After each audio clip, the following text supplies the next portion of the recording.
Good afternoon, Kenya. This is Kenya News Alert, and the show is Sema Nasi Karibu Sana. I'm your host, House of Zulfa, and today we have that beautiful guest, very, very, very intelligent. Mmekuwa mkiniuliza. So, okay. So before we get into knowing who our guest is, before we close the morning tea show, we had some issues. Mary ambaye is a woman activist that alienda kusimama mbele ya Supreme na akakuwa amevaa bendera ya Kenya na alikuwa ameshikilia zilo weights. She was harassed by the DCI and she came to us and she said that the DCI have summoned her. Nikakuwa it wasn't a really good thing.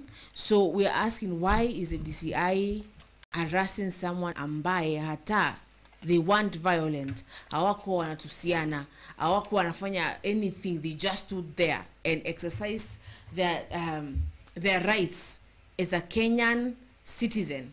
So let us introduce my co-host and then the guest. Yes. Thank you so much, my sister Zulfa. And guys, I welcome you to our show, Sema Nasi. And I really appreciate your presence. Karibu bro. Hebu ambia watu kitu wakujue. Thank you so much, and good afternoon to everyone who is watching, who is following, who is listening, and to my host today. Oh, I'm so happy. I'm so glad, to be You're joining welcome. you. We are so glad that you're here today. too. I missed you though. Yeah, I missed you too, guys. Tunakupenda bro. Santi. Okay. So did you I'm sorry. So did you get to see that video? Nataka ichezwe actually again for those people who are joining us. I would ask the producer aicheze tena for those who are joining wenye hata ajui ni video gani hiyo yenye ilifanya mdada mrembo, mdada mdogo, mdada mwenye akili, mdada mwenye anapenda Kenya, mwenye they were just practicing their rights get harassed on the DCI. And then we get to know why are they harassing her? What has she done wrong? Sawa? Producer akiendelea kushughulikia story ya kupata hiyo video. Zulfa. I'm still in question. Sasa bro, Yes. what do you think? Yeah. wanaweza jaribu kumshtaki nayo? Like seriously? Kusimama kujifunga macho na kujifunika hadi masikio hadi kila kitu ndio inaweza leta shida? First of all, I just want to, echo,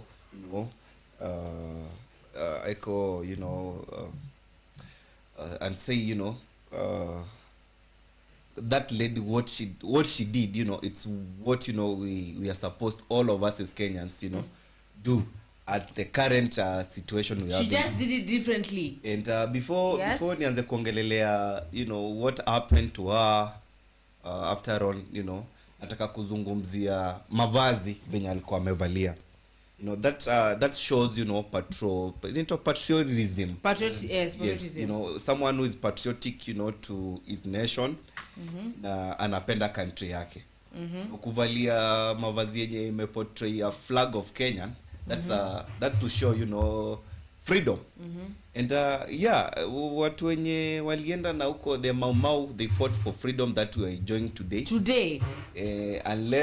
Unlike what we are seeing our government is doing to us, wanatunyima that freedom. And I trust you me, sidhani kama they can take that one from us. I usually say, as you're saying, when the Maimao went Dedan, I usually use Dedan so much, Kimathi. When Kimathi was fighting for our freedom, he didn't fight no tukuje tena kunini, tena kwanza kupigana sisi wenyewe. He was fighting the Wazungus, yes, not us. Sawa. And on that note, as we continue, actually, we want to thank Kim. Bwana Wakili, we really want to thank you so much, because design umeshughulika man. That just shows how much of a kind person that you are, and how much that you really are willing to fight for our Gen Zs and to protect, because tulisema if we do not protect each other, no one is going to really protect us. So we thank you. I have spoken to Mary and akaniambia ya kwamba they met with Kim and mambo yako sawa. She's good now because hata jana kulala kwake after they told her that wanamkujia. So Kim baba, asante. Zulfa. Asante. Yes. Huku Kenya we have a few. Unajua a few inamaanisha almost nothing. We have a very few. A few. Sawa? Gentlemen. Yes, gentlemen. Yani wale watu tunaweza sema gentlemen. Okay. Yani wako a few. Wako a few ama few. How do you describe a gentleman? Felix. Gentlemen ni wale watu wenye understand with the reality. Halafu they have got that ability to do the right thing wakati unaofaa. Yes. Na ati bro akisiku I'm very sorry kama maybe nimetumia hilo jina gentleman vibaya, but let me tell you the truth, we have got many people bro. Si kuna mtu mwenye alikata polisi mkono? Yes. Mtu kama huyo si gentleman. Yes. Huyo si gentleman. Polisi yule mwenye alishoot mtu mwenye anaka innocent, mtu kama huyo si gentleman. Let me tell you the truth, this lawyer akiwa lie wherever you are, let me tell you the truth, Kenyan News Alert TV fraternity, mumeona the kind of lawyer that person is. The lawyer mama, the kind of, unajua si lazima. Actually I was talking to another lawyer. Yes. So na akaniambia Denton's is a very expensive place. Unaona? And ako like anafanywa for free in pro bono, what is happening? So and I'm like, he's just offered to do it. He's gonna na nimeongea na Mary and Mary is like mpaka say Mary is updating me on everything. She's like ameenda kwa DCI kumletea clearance form. Yani he's going the extra mile. He's going the extra mile to make sure that huyu msichana and any other, there's not this one person that tumeona amekuja hapa ameshughulika na si yeye anatuambia. Actually is kama hiyo story ambayo umeambiwa we were talking about before tuingie live. Yes. Ya madam akisi, it wasn't like yeye ndiye alisema, someone else is talking about this. Yani we need, if we get like more 5 people kama yeye with power and with the means to do this. True. Na wana hiyo ego ya nimetoka from this place ama what we're gonna be okay. True. For me Zulfa, like I always tend to believe and think, you know, like good people still exist, you know, because I know they are there. Yes. And what Felix was saying about being a gentleman, for me, you know, like everyone, you know, we got a lot of men out here. Yes. How do you describe a man different from a gentleman? A man is anyone who's wearing a trouser and from here, that's down your stomach, low abdomen, down there. We got like men, but for you to be a gentleman, it takes, you know, what's from your stomach going upward. That's what it takes for you to be a gentleman. Yeah, sure. True. How you perceive things and how you end up, you know, doing them practically. Unabongo na do. Venye unaongea, venye una take things. On that note, as you continue, alisema akuje Denson's play, aka direct kabisa. Every other person could have said we kuja na apote. Then I'm talking to Mary and she's like naenda kumwona 11:30, you know, and she's updating me nimeshafika. In fact anatuemba picha ya coffee, picha ya office, picha ya kila kitu, and he's like ananishughulikia, you know, and she's like he's so funny. Sawa, like anamfanya akuwe at his and anaona ashafika, anasema good afternoon Felix, Zulfa and the visitor, good afternoon. So good afternoon sir. We are good afternoon wakili amekuwa mpaka, but it's true, he deserves that. So bonga na udu bonga vamesema kuja, I will do see the way just come. When our politicians now are, they just speak wakotua hapa wakiongea. Yeah, actually I would like, you know, be like I could recommend our politician to this guy, you know. They should emulate a lot of things from this guy, not just going there, you know, on the podium piga kelele unasema do this maneno bila action, you know. They always say tea without sugar is just you can just refer it as water. Yes, just water, you know, spice water. Spice that tea of yours, you know, sucrose it. Do action, not just, you know, talking.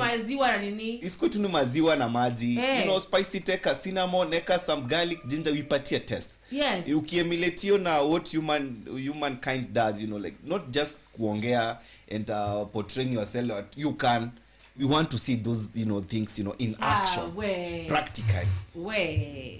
We wanna see Kama wakili, Mr. Wakili, kama unapatanaga na these viongozi of ours, kindly, you know, tell and show them how to do things. Yes. And he's a young man.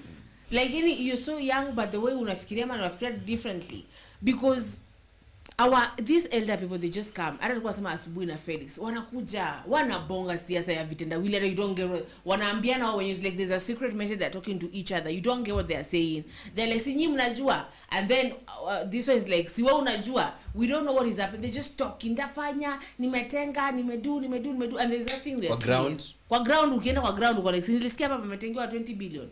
20 billion imedu. It's high time, you know, come 2027 we would like to see more people the likes of, you know, Wakili.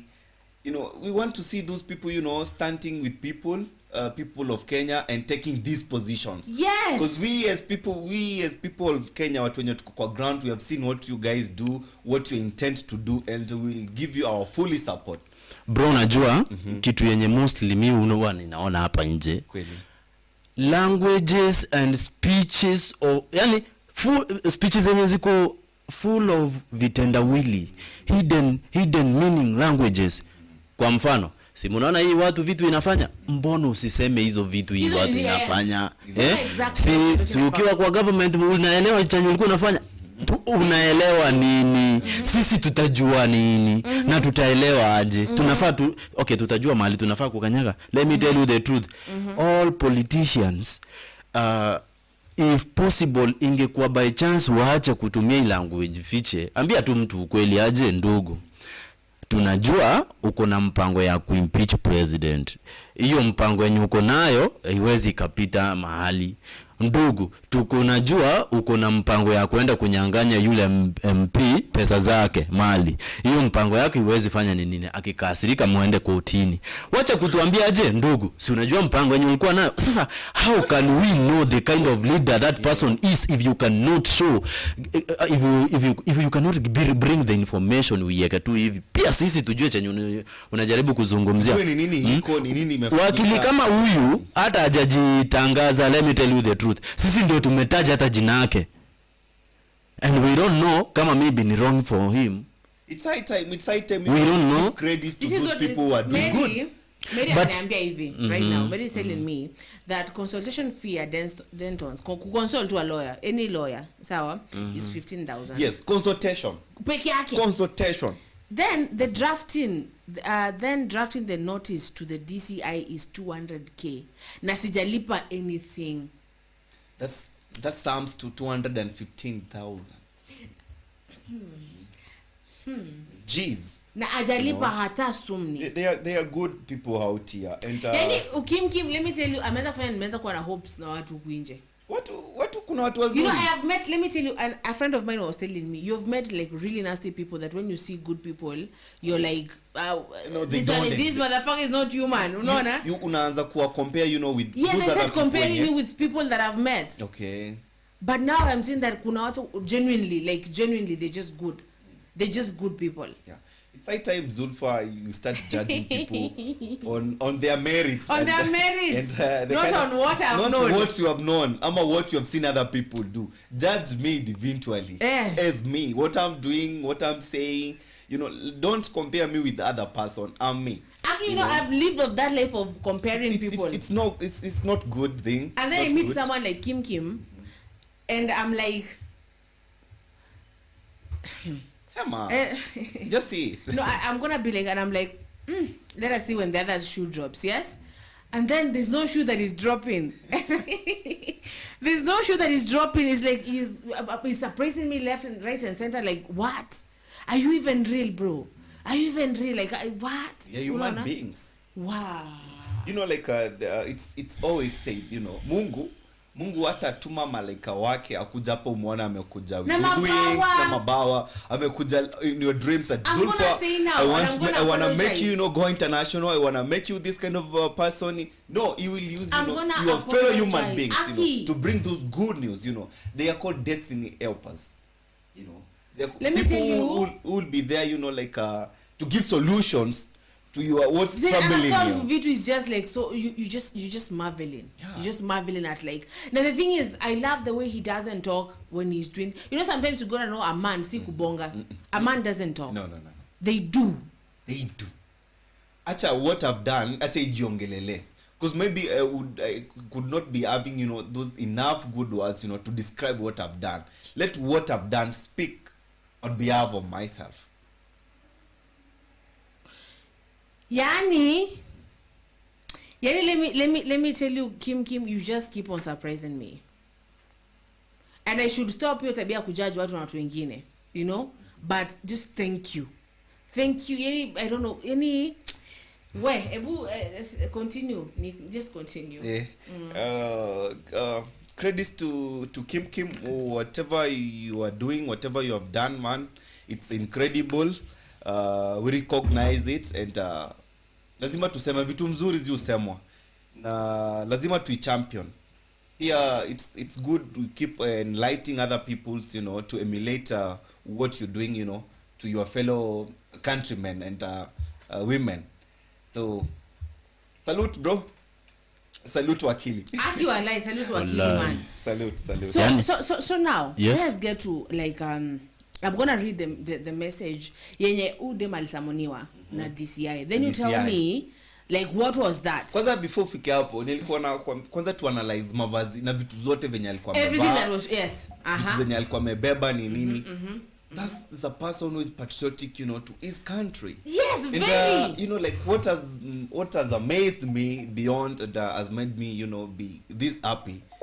This human being she's a lady. Yes. You know, a lady below 23 years, even yes. 25 if I can say. I'm just giving it a guess. But you know, the confidence, the courage in her, it really shows how Kenyans are tired. The young people actually. The young people, you know, are tired of this current regime, this government of ours. People are taking, you know, powers on their hands. Because, you know, the power belongs to the people. Yes. And that's what they are practicing. For the people. For the people. And that's what, you know, young people are portraying. And they are up onto it. They are up to the task. Yes. And, come on. Gen Z's, young people, we are on the right track. Tutembele pale. This war, we are going to win it. And she's still like, you know what? Sawa, we're walking that road. No relenting. No relenting. You know, this it's there. You know, like those mavazi of us, you know, like that wearing, you know, like a dress with the Kenyan flag. Yes. How do we call that that coat thing? Ile kitu ya kuwe. Ile ya kuwe, you yes. know. Amebeba side moja iko na pesa, side nyingine iko na hiyo nyundo ya law. Yeah, law. Justice and all. Justice. And the money kidogo ina way much kuliko. That's what happened in our courts today. Na sisi tumefungwa mdomo. You know, like justice is never served, you know, the way it's supposed to be nowadays. Because what do you have before we give you anything, the final verdict? What do you have? You know, if my friends, you not having, you know, your pockets are not your wallet is not worth, you know, the change. Wewe nyamaza utaongea hapa because hauna do. Hata hivyo ndivyo tu, hata ukimwambia anaanza ku respond. Yes. What are you saying? Uko na pesa ya kufanya, uko na pesa. Where are we ending as a nation, as a country? Like, do you have, you know, when things became about money and ukapata, I don't care about you as a human being. I don't care about Felix. Imagine. I don't care about anyone. I just care about what can you give me. Your interest first. Yes, I don't care. Unaomba kwa hospitali, you go to hospitals, a doctor ambaye amechukua Hippocratic oath. Yes. Anakuacha ukufe because money. Yenye daktari aliambiwa you can never, hata kama akwe ni mwizi, hata kama ni serial killer, hata kama amerefu mtoto, hata kama afanya nini, you cannot let them die if you can do something. Because you know, this is your profession. This is what you have been called to do. It's something that you took, you know, oath. And you took oath and you confess that you will be strongly. You will serve the people. You will serve the people. Why are you doing, you know, contrary to what you're contradicting yourself. Yes, you're contradicting yourself. And everything that you vow to stand for. That's so bad. Even, and I love that before the eyes of God, we are truly doing the wrong thing. We are entering in the wrong direction. Yani, let me tell you something. Felix, umenyamaza sana. Unajua ni vile ninajaribu kuimagine how things are yani how the operations are being conducted in our country. Nina feel embarrassed. Everything is just in a mess. Everything, literally everything. Cause I'm going to tell you something. Yes, I'm going to read something, and this thing that I've been sent into every group that I'm in. Sawa, and this thing is something that the same. I didn't say who sent this to me, but who sent this to me was Kim. There's this day that we were talking about something, Sawa, about fighting, about how young people are fighting they should fight for Kenya, Sindio. And this is the thing. He said, Sawa, one great thing about this revolution struggle is how liquid it is and how it's metaphorizing from silhouettes to AI images to whatever will come next. But the agenda remains the same. Ruto must go. He is the genesis and the revelation of problems in this country. With him gone, we can easily do our system clean up. Akaandika hivi, na my youths, mjue ni nyinyi mnaleta hii change, because it's only you who have the vision. It is a reason you are risking your lives and your parents don't understand why. They don't see it. Kuna wale watanunuliwa, and we saw jana waliwa ule bro alikuwa tu majenzi, sawa? So kuna wale majenzi tu wanapati watu kitu kidogo, and you know they end up betraying. They are gone. So akwaje their fellow comrade. Yes, anasema kuna wale watanunuliwa, and that's okay. How tutawacha nyuma as we did with the rest. Let's not act like we didn't expect the system to fight back, but we are many and we are stronger. Ni nyinyi mnajua shida zenu. Let's keep on the fight. Msilegeze kamba hata kidogo. One day in retrospect, the years of struggle will strike us as the most beautiful years. Kabisa. And let me tell you, that thing makes me emotional all the time. Because when I see someone strong like message. It's very strong. Very strong. Like Kim wewe tuitisha for presidency. Mazeti tutakupatia simama hapo. Because we don't need to ask for. Zulfa, she can be your campaign manager. Yeah, manager, you know. She can. Mimi nitatengeneza advertisements. Yes. Nitakuwa kwa ground. Vibaya. Mimi nitatengeneza advertisement, bro. Mtu anabonga tu like this action. Where does it come from, Kim? Uko Nyandarua. From Nyandarua. Yes. Mazi Kim bwana, please Mr. Wakili, go get something. This 2027 we need the young visionary leaders who are portraying, you know. Who are doing what is supposed to be done. See wale wenye wanakaa ma project. Yes. You understand nikisema ma project. Yeah, we understand. We get it. You know, Wakili, Mr. Wakili, kindly, you know, like just front yourself for something and trust you me, utaichukua asubuhi. Let me tell you, because yes, we'll support you. Me neither kila mtu. I'll register everywhere. It's high time, you know, like 2027, it doesn't matter how much you have, as long as you got good ideologies, good strategies, good policies for this Kenya. Just table your name and we will vote for you. We'll be behind you. Kabisa, like this is the man, this is the guy. Tunataka kuona sura mpya. We want to see young people in that parliament of ours, you know, people who are full of ideologies, strategies and policies of taking our country, you know, forward. Those are the people we want. And we have got the potential in us. We have, you know, young people who are well educated, yes, eloquent, yes, people who mean so good for this nation. We got them. The likes of Kina Wakili, yes, and many others. And many more that tunataka kuona wakitokezea. Because if we get like 5 of this, of e-design, 5 of these people, if we get just 5. Just 5 who are well educated, who are gentlemen, who are willing to risk everything, even their careers, even everything for this Kenya, for Kenya. Revolution is here with us. We are the new revolution. How do you call it? Yes, revolution. Revolutionists. We are the new revolutionists of Kenya. And we are doing this. We are not going to relent. Mary sasa. Mary. Kina Mary. You know, Kina Mary, you know that you remember this during, you know, those last year's protest. Yes. This lady who stood up, you know, having that Kenyan flag. I don't know. I don't remember. That's Sheila. She was Sheila. Yeah, you Shakira. Know, we need Shakilas, we need, you know, kina Lady Justice. Yes. Because I know we have, you know, those people's here out here. That woman, me mainly what I want to know because we're gonna interview her here on Friday. Yes, true. I want her Bring to her tell to the me studio. she will come. Like I want to know what alikaja kafikiria. Sasa unajua wewe Zulfa lazima nikukate kwa sababu mimi unajua kitu ikinibamba inanibamba. Kuna mtu mwenye ameniandikia message hapa anasema nice to hear you guys. Nice for your comments sir too. Salute to Wakili Kimani. He is one of the best lawyers at Denton's. That law firm has never lost any case. Okay. It's very expensive and classy. I am Wakili George Mwangi. Thank you so much sir. Wow. Thank you so much sir. Thank you. Thank you so much sir, and we really appreciate. Unajua wakati mtu anafanya kitu yenye nakaya maana, acha tumuongee kwa sababu kitu ya maana. Kitu by that, sorry for that. Ni kitu ya maana. Yes. Wacha tuseme ukweli. Sisi hatutaki ile watu waje, si mnajua ile watu ilifanya nini? Si mnajua yesi tumefanya hii. Mimi amenionyesha directly. Kitu imefanyika city ibakinge eti unajua I wanna see things. So ya kubongewa tumebongewa tumebongewa tangu colonial era.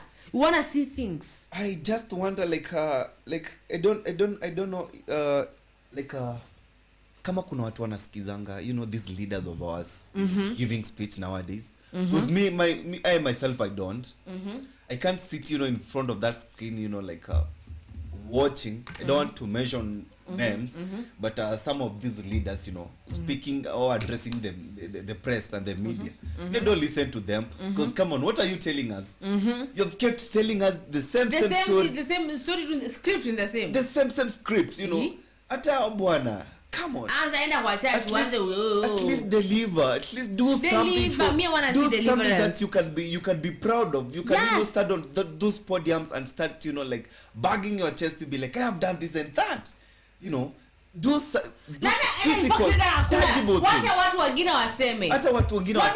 Wacha kutuambia. Bado ukiona mtu amesimama anaanza kutetea vitu zenye amefanya, kwangi amefanya. And there is nothing they have done. Vitu mzuri zinajiongelelea. Me, I'm here like I don't get this, man. Let me tell you, I keep on getting surprise sawa. Like let me tell you one thing, I'm here, I'm talking to Kim na kabisa, and this person he was like, I'm not gonna go to details, but the thing is we are talking, so like kama ni mtu bragging angekuwa like, do you know even right now I'm driving or I'm flying to Kisii to go see that woman. Abongi ako live na sisi. Abongi there's someone kabisa you wouldn't know that ako Kisii anafanya vitu ground, you know. So someone else is like, but then do you know, so we come and we start like criticizing that thing, and it's like, do you know Kim was there tuko na yeye live when I'm being told that, and he's not talking about it. He's not even bragging, you know.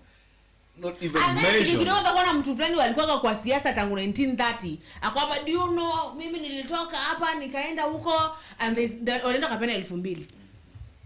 Zulfa nakwambia mtu yote mwenye utasikia amesimama hapo kwa podium na mic anaanza kusema vitu zenye amefanya ama vitu zenye atafanya. Azimiwa mic. Hata watu watoke kwa mkutano waende. Wamwache hapo akijiambia, "Oh, you treated us." We should be telling you did. You should not be telling us you want to do or you did. We will speak about those things kama umefanya. You know. We'll speak. How can we miss to do? So tunaweza miss aje? How can we miss to do so? Hatuwezi miss kusema ama ku appreciate kitu yenye mtu amefanya. Zulfa, sisi watu are coming appreciating Kim because they've seen him work. But they say tuanze kutuambia we did. Chamambo. These people should give us a break, bwana. You know, to criticize them. Actually, we are tired of them. We are tired of them. You know, they should give us, you know, the other day I saw, you know, these are the newly appointed minister akisema atazima, you know, kuna venye anaweza control social media. Oh, yeah? With current generation. We are in 21st century. You know, you Sasa, want to take us back. Anataka tuende kuvaa zile koti, zile mableza koti za kuweka vifungu viwili. Angalia. Hapa hivi. Alafu na siliti moja huko nyuma. Huko nyuma yenye hao watu wanakaa aje?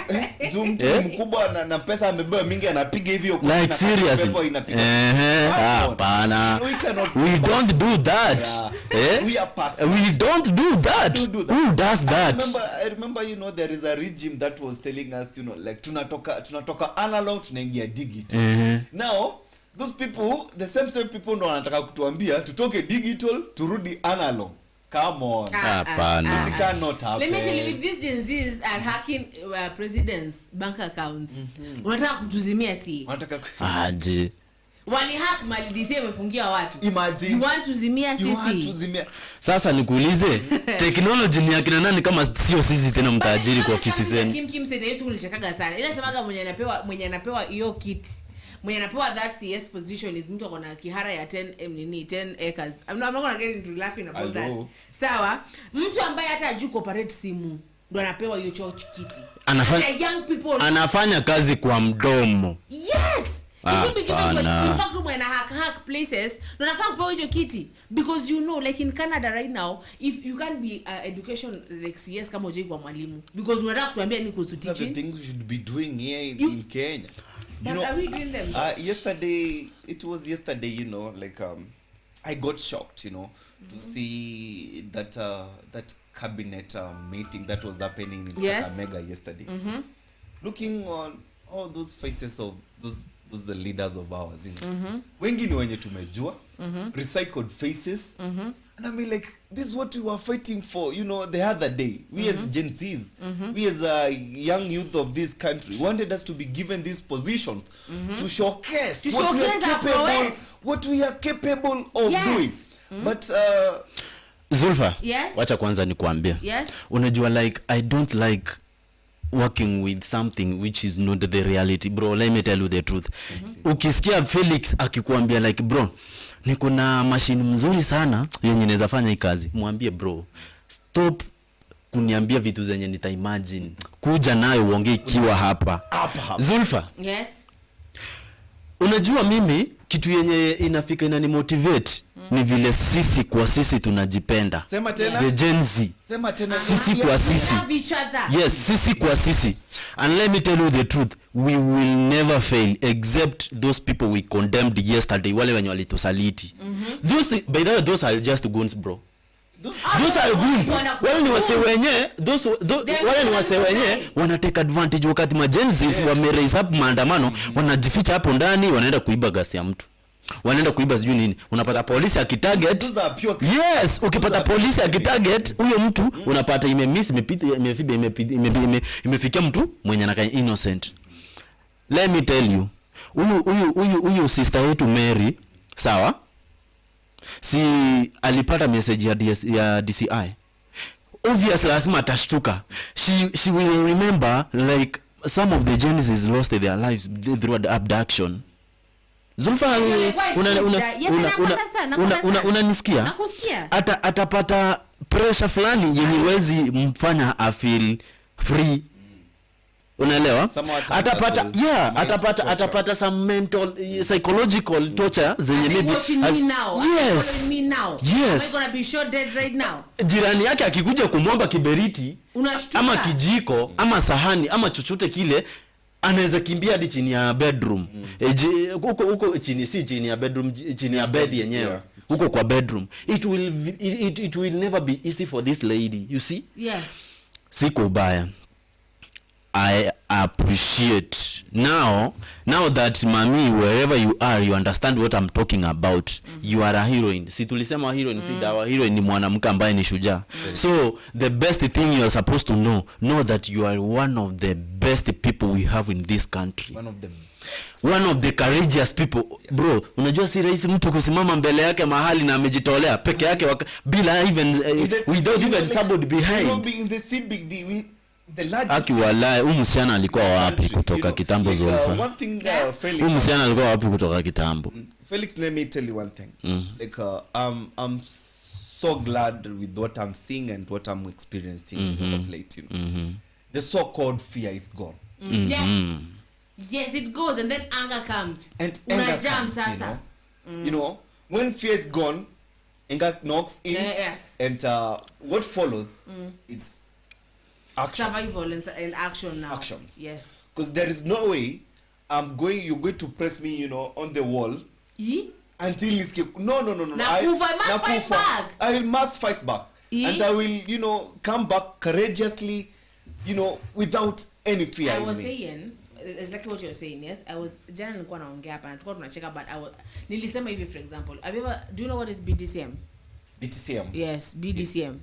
BDSM is when now you have the dominatrix and there's a submissive. Right. There's one who is like anapiga huyu mwingine anakubali. Like unapigwa, it's something that I want to explain here. You know, it's like kind of grown up, but I'm sure the people who are watching us are grown ups, yes? Si watu ambao kwa shule. The thing is, now the Kenyan government yataka si tukue submissives. Where umenyongwa kwa wall uko like, yes daddy, ni nyonge na unakufa, you're getting, in fact umeweza kuwa blue sasa. And they just want us to be like, but we are not going to submit to a government that is not even serving us. They are serving themselves.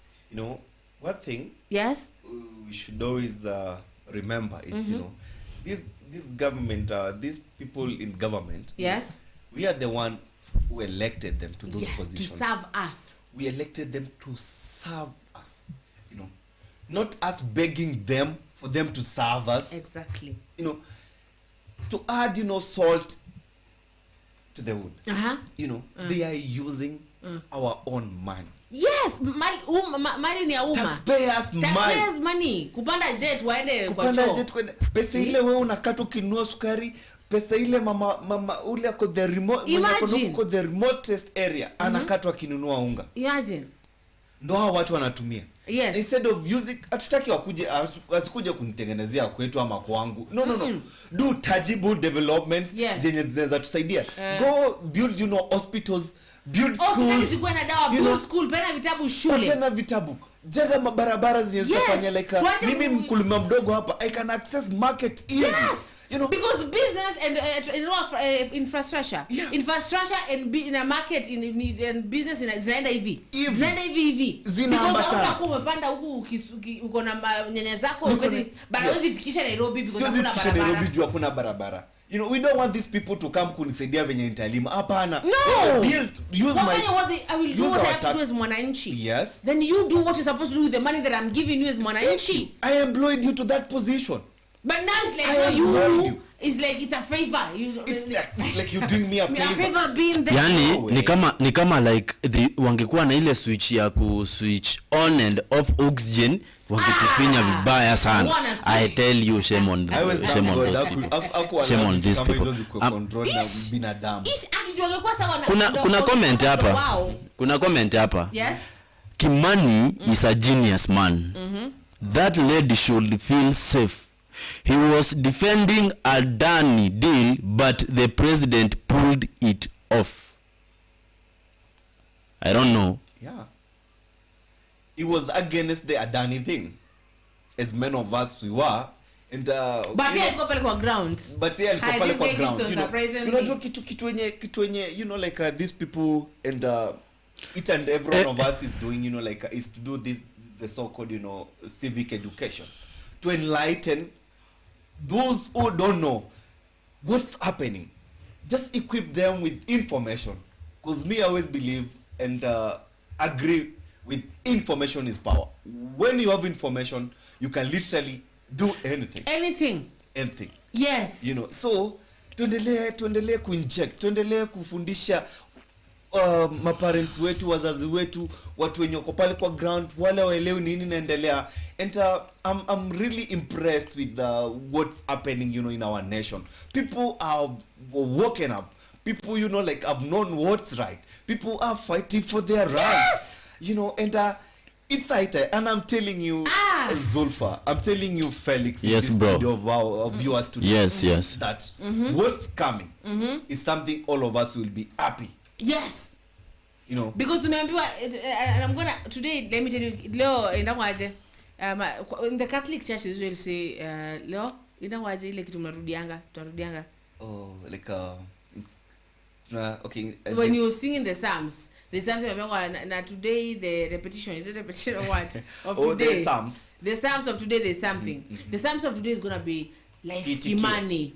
Like Kimani is doing. Like Kim is doing. Sindio? Kim is the key to kill. Yeah, Kibwagizo cha leo. Yeah, Kibwagizo cha leo ni like Kimani is doing. Sindio? Like Kim is doing. So the thing is, we are seeing these people, sawa? And unajua at some point pale kidogo back last year when now the youths wakati wa election we had that a lot of youths wakupiga kura. So I think the government was like mayuth wa gani na wakupiga kura, so kama hata hakuna mayuth wana shughuli wanafuatilia nini kujua what is going on in the government. And then boom 2022 maandamano ilikuwa last year 24 June. Yes. Now June they come out in big numbers. Sawa? So like whatever Kim is saying, like obviously it's like to see kind kama we didn't expect that the system lazima ingepigana. Haiwezi pena tu power hivyo. Haiwezi give up power like that. Kumbuka there's no other regime yenye ipiganwa like hii design. Like my youths, acha unajua kitabu kwa wazazi wanapigana. Since it's youth, the young people and they are educated. And they know wazazi wetu watakuwa wanajua wanapigania ni kwa nataka tu sukari ikue 20 bob. But we are fighting for like not us alone, for the gen alphas and the gen whatever that gen wolves for a better Kenya. So that will come. Yes. Sindio? So like we want the thing is one day we're going to look back like to go 2030 when we have fought. We're going to be like Mary is going to be like sit down and be like enyewe ile kusimama nilisema pale nikareniwa that one day that I was threatened. Yes. It was worth it. It was worth it. Yes, I was scared for like a week. Yes, I used to walk naangalia nyuma, but right now siangalii nyuma anymore. It was worth it. And then Kimani is going to be like, yes. See? Yes. You see what like let me tell you something, Zulfa. You know, our sweat, what we are doing today, one day we'll be happy about it. And it will be rewarded to us in one way or the other. Yes. It's not a must, it comes for you directly in form of material thing, money. But you'll be sitting somewhere and you'll be like, what I fought for? I see it. Ule mti nilipanda nakula matunda and the joy that you'll be having that day, yes, it will be amazing. We'll cry together. Extraordinary. One Kenya. The Kenya that we fought for. Yes. We'll be there, enjoy, those developments that we have been ever wanted. Because Kenyans, like, we pay a lot of tax. A lot. If by any chance, this tax that we always pay, like, equal to utilized vizuri. Trust to me. Kila mtu kwa enyako kwa inchi angesikia impact tax money ya Kenya analipa, it's well utilized, ange feel that impact. Like, see what's happening like right now. There is no circulation of money in the economy. Yes, there's no now what is happening? Mtu analipwa hiyo payslip, unalipwa bwana, sasa ubakishi wewe na kitu, no miscellaneous money. Nothing is being left. Miscellaneous ni wewe na hiyo yenye iko kwa dictionary kama word. Hakuna pesa inabaki. Like when you have miscellaneous money, which means that you will do other things than you will out of your plans. Yes. But saizi ni budget iko very tight. Budget iko very tight. Basi hakuna do. Investors wanatutoroka. You have seen it. Investors manzi wanatutoroka. Where are we heading as a nation? Where are we heading as a nation? Yeah. But with Gen Z's, yes, I can hope. I can see light. Yes. Not, I don't want to say, after the tunnel. Kiza kinene lakini kuna light. I see some light somewhere. Imeanza kupenetrate. It's coming. And we will have it. Very soon. Very soon. Trust you me. Trust you me. We will have it. And we will rejoice. What we fought for, we have it. So please, Kenyans, my fellow youths, let's stand for what's right. Tukaze kamba hivyo. Felix. Yes. Maneno yako mawili matatu. Hapana, mimi unajua kitu yenye inanikalia funny. Ni the DCI. Unajua Zulfa, kuna vitu zingine zinakaa irrelevant. Una get? Yes. totally irrelevant. But the fact is this. Let us work with the reality. Wacha tuache kufikisha vitu zingine ndio kudhurete ni mwananchi. Yeah, tuko na law. Tuko na law. Lakini haikuwa isema like muova aje ukiinterpret sana inaitwa aje? Yani overuse it. Misuse it. I don't know vile tunaweza ielewa, but unainterpret hadi.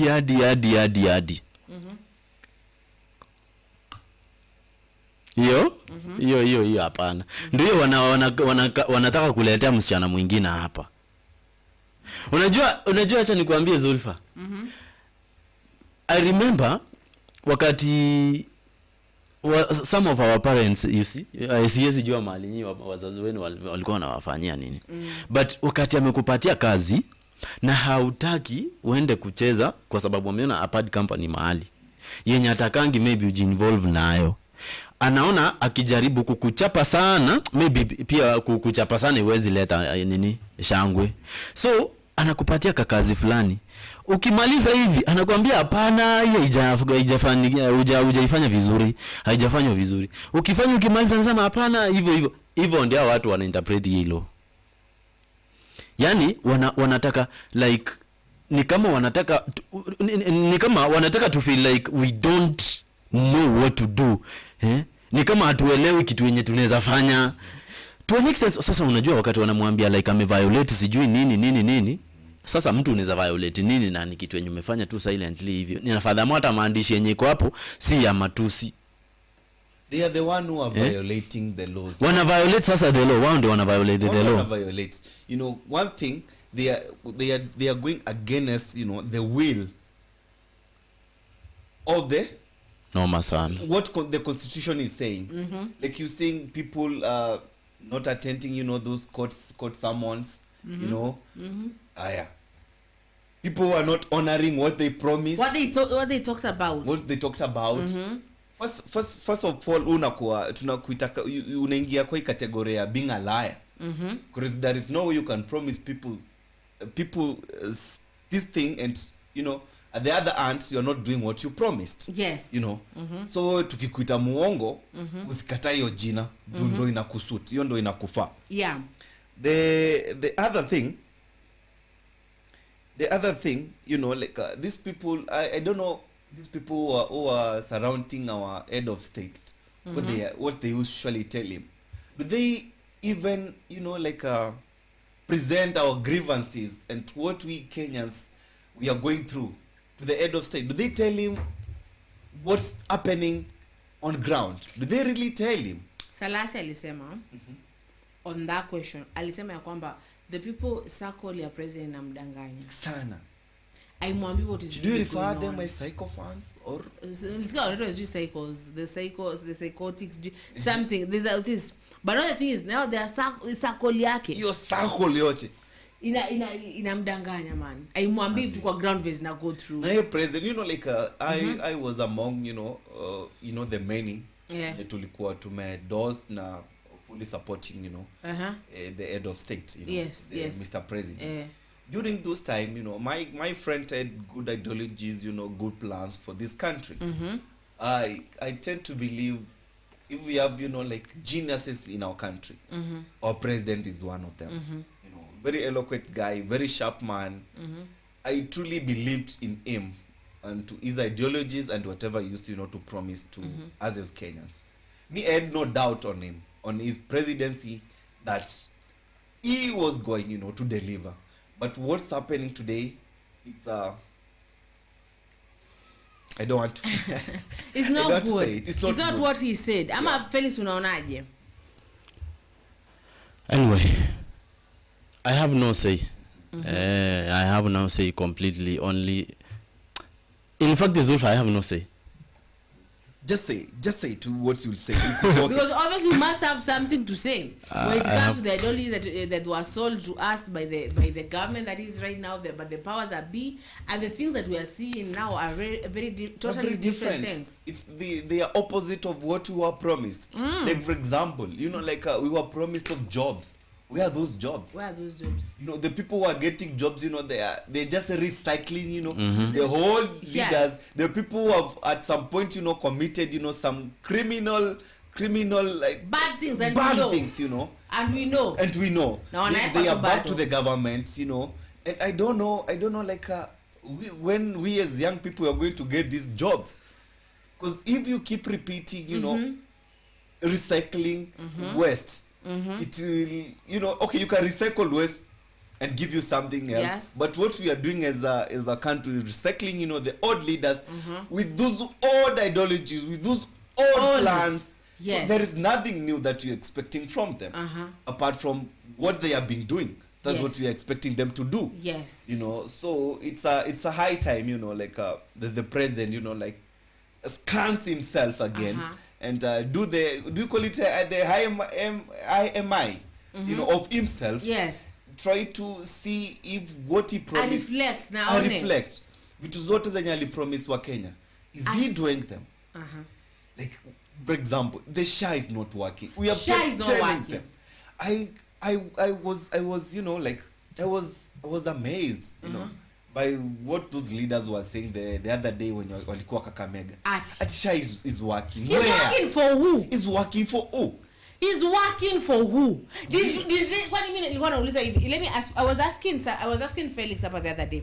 Kwani hawana TVs na internet kwao? Hawako na madam amefanywa CS, ameenda kustorm kwa ofisi ya that Deborah woman ama Debra. Yes. They didn't see that. The health CS. They didn't see that the health CS, you know, present these reports to the intended, you know, like whatever, akienda kwa hizo cabinet meeting, does he present what he has experienced in form of a report? What is happening? Does she? That is a question. And you know, waliambiwa CS ameita media kwake. And you know, she was gonna say SHA inafanya kazi. And then they came to say wacha. Good afternoon, Zulfa and Felix na mgeni. Yeah. Good afternoon. So the thing is, how are you, Peter? The thing is, she was gonna say eti oh, but for real. Hao watu hawana internet kwao. Hao watu hawana TV, hao na madamu akistop akisema inafanya nani? There's a woman alikuwa anasema mtoke kuna shida ya roho. Even after that incident ya nini? Ya your press conference yenye li get stormed in. There's a woman who said SHA ifanye kazi. Akona mtoto mdogo, roho yake is not good and SHA is not working. Mara ukienda kufungua hizo system, mara zifanyi kazi. Come on. I'm gonna say like, yes. Mnataka wa Kenya wakufe ndio mtoe wapi kura ama muongoze kina nani? Yeah. Those are the kind of questions, you know, these leaders. But I heard there's a leader who said you betray something. Kama una feel Kenya uko comfortable nayo hama. We enda. Sasa seriously. We enda. Huyo ni kiongozi. You know, like one thing, when you are a leader. Hata wewe saizi na whatever chenye unaongoza, there is no way your people wataleta their grievances onto you. Wamekuletea because you are capable or you are in a position to help them. And you end up, you know, like just, you know, rudishing them with their words. Kwanza kuambia ile maneno kubwa yenye hata instead of you offering, you know, a hand of help or assistance to them, you end up, you know, like rejecting them or insulting them. That's what we're saying with our leaders. Yes. Instead of, you know, working onto what we have told them is not working. They end up, you know, like abusing us, telling us kama Kenya imekushinda wewe hama. Kama Kenya unaniambia nini? Na wewe ni kiongozi shwali. Kama kazi imekushinda, resign, step down. Kama kazi imekushinda, mami enda home. Mami resume, toka kwa kazi tuambie. Mtu mwingine anataka kufanya. Mliniweka, mimi siwezani. Lakini tukikuletea mashida zetu, wewe unaenda hapo tu ni kutukejeli, kututusi. I hear Shirley was like that hizo stories of abduction is people propaganda sees. Unajua saizi si kama era za hizo zimepita.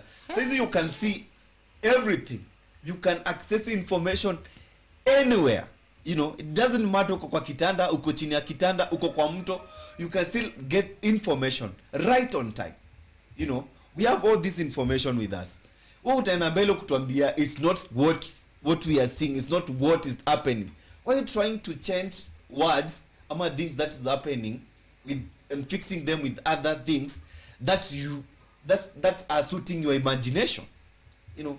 Let me tell you, unaambiwa hapa Peter is saying that Beatrice a latchy lady has become arrogant too after the State House envelope, and I get, you know, the envelope. Yeah. Envelope is envelope. It's what is going to alipigwa 1500 tu.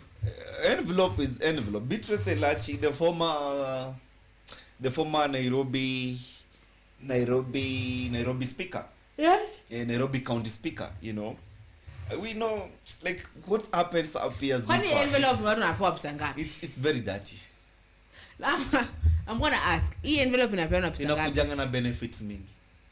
I'm on board, this is what you're going to get and this is what you're going to get. You will get this and this, even you will get that other one. Actually, that other one comes first, you know, because, you know, it's not a matter of what you are going to get. It's what you are going to give me for you to get. The perks. Yes. The perks of being a shitty person. Yes. Sababu hakuna integrity. Yes. Hapa kama butter trend. You have to give for you to receive. Nichote nikuchote. Yeah, nichote nikuchote. Okay. You get it? Okay. That's what happens. Out here. Nikunoma. Nikunoma manzi. Sasa kama alikuwa anakupeleka on the right table, akapewa 1500 akasalitiwa nini Gen Z. Kidogo kidogo akaambiwa alikuwa anataka kupewa the CS position. Oh, Kasmoe. Alifaint. Kasmoe. Where is he nowadays? I don't know where is he. Alikuwa ameambiwa atapewa hiyo SG that position that he wasn't given. Zama mmemtupa noko chini ya carpet. My guy is no longer seen, you know, he's not being vibrant the way he used to. Ataambiaje Gen Z's? Right now Gen Z ataki story. Anataka mshene. Zini kunoma. You betrayed us, bro. You betrayed us. You know, and for that CS position imepewa watu wengine. Upate CS. Hello. Who are you? And you are young. And then actually saying, eti Kenyatta anawaambia mpiganie property gani? Ni Kenyans wako na property gani? See now that arrogance. Sasa my friend Atwoli amesahau tu juzi tu. See, he used to be in that government. Aliongea maneno mbaya kuhusu the current kiongozi yenye tuko na yeye. So he is you know, like speaking ill about the former head of state mwenye tulikuwa naye. And he was part and parcel of that government. He used, you know, to speak good things. Why did you talk ukiwa hapo? Mbona ukoongeanga hiyo wakati? But that's the thing that I'm getting to hate now. Why didn't you talk when it was happening? Why you coming to talk later after it happened? It's because, you know, at that time you just wanted your interest to be heard. You know, you just wanted your tumbo ishughulikiwe. You didn't mind about others. Now you're minding now. You know, no one is minding about Kenyans. So tunaambiwa Zulfa, I wish you could invite the 3 guys who were abducted from bunge la wananchi to tell us who exactly. Wacha tuwatafute. Kinasonga. Let us look for them. Let us look for them. Producer, we will look for those people wakuje. Yeah, work on to that. Yes. Work on to that. At least watuambie what happened. What happened? To steer from them. From their mouths. From their mouths. You know, let me tell you something, yes? Tutakuja na Sudi. I don't know if you saw that video of Sudi talking about nini, si ndio? Munyoro. Yeah. Then talking about Gachagua. Yeah, and saying Gachagua used to do this, Gachagua used to do that. Actually, nowadays he's like, calling him Munyoro. Because he's doing all the whatever from his home residence, you know, in Madira. It's called Munyoro. Even today he's meeting, you know, Muranga MCS. Yes, I was told that. I was told meeting, that. You know, Muranga MCS. So I'm like, I was saying yesterday, there's something that a sister of mine alipewa good advice. I can do, if your husband is abusing you, make sure you keep the receipts. What does that mean? Piga picha mali amekupiga, because she was married to a rich husband. If you don't like go to court, mngena wa court for divorce court and hearings and all that, kama hakuna evidence utakanyagiwa na anachukua mpaka watoto. Aliambiwa evidence kwa karatasi, eka kwa receipt. In fact, the moment that anakupiga ngumi, enda hospitali kesho. Yes. Useme this is kupigwa na weke hiyo receipt. Utafute a good photographer. Yes, akupige picha. And she did that. The photos were really filed. So the thing is, why didn't they keep the receipts? Ama when it was happening, Why didn't they say Gachagua was tribal and all that? Why didn't he be like, you know what, Gachagua is doing this and this? Why are you talking after? The Peter Mbaya alisema, mimi sitaka hapa naanza kusema eti baadaye tunajua ofisi ilikuwa aje. Hapana, natoka saa hii. Na nawaambia saa hii mjue. Sasa hivi. See it kesho after it later when now people are asking me to account for. Atori is just an old fool who is in the government in power. You should know Uhuru Kenyatta is the one who should be afraid of demonstrations. That is Peter Kimani. Sawa? Like any Atoli me I used to respect like, that. I love you know, like he doesn't even respect, you know, the head of state. He when he was finishing his speech, you know, na alikuwa ametoka, alirudi tena akasema ile maneno yake sijui ya shenzi sana.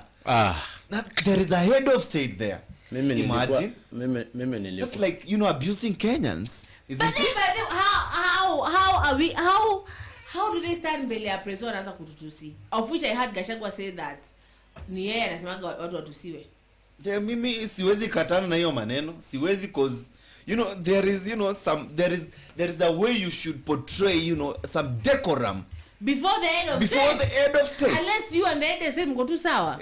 Unless say it against Zulfa. Unless you and the head of state mko tu sawa. And you heard the former deputy president, you know, like saying that, you know, when it comes to, you know, when those leaders of us are giving, you know, those speeches, those abusive speeches, you can always, you know, see Mr. President, you know, behind the nini, his leg. Yeah. You see? I go like, yes. Yes. So yes. I really don't know, because, you know, we should have, you know, we should have some respect. We should have some decorum, bwana. Hakuna decorum. Kwa politicians ambao kwa sahihi decorum ni story hata hujui the meaning of decorum. Hujui hiyo maneno. Jua mtu anasema mbele ya watu, mbele ya gari, akona va reflector, akwele tu.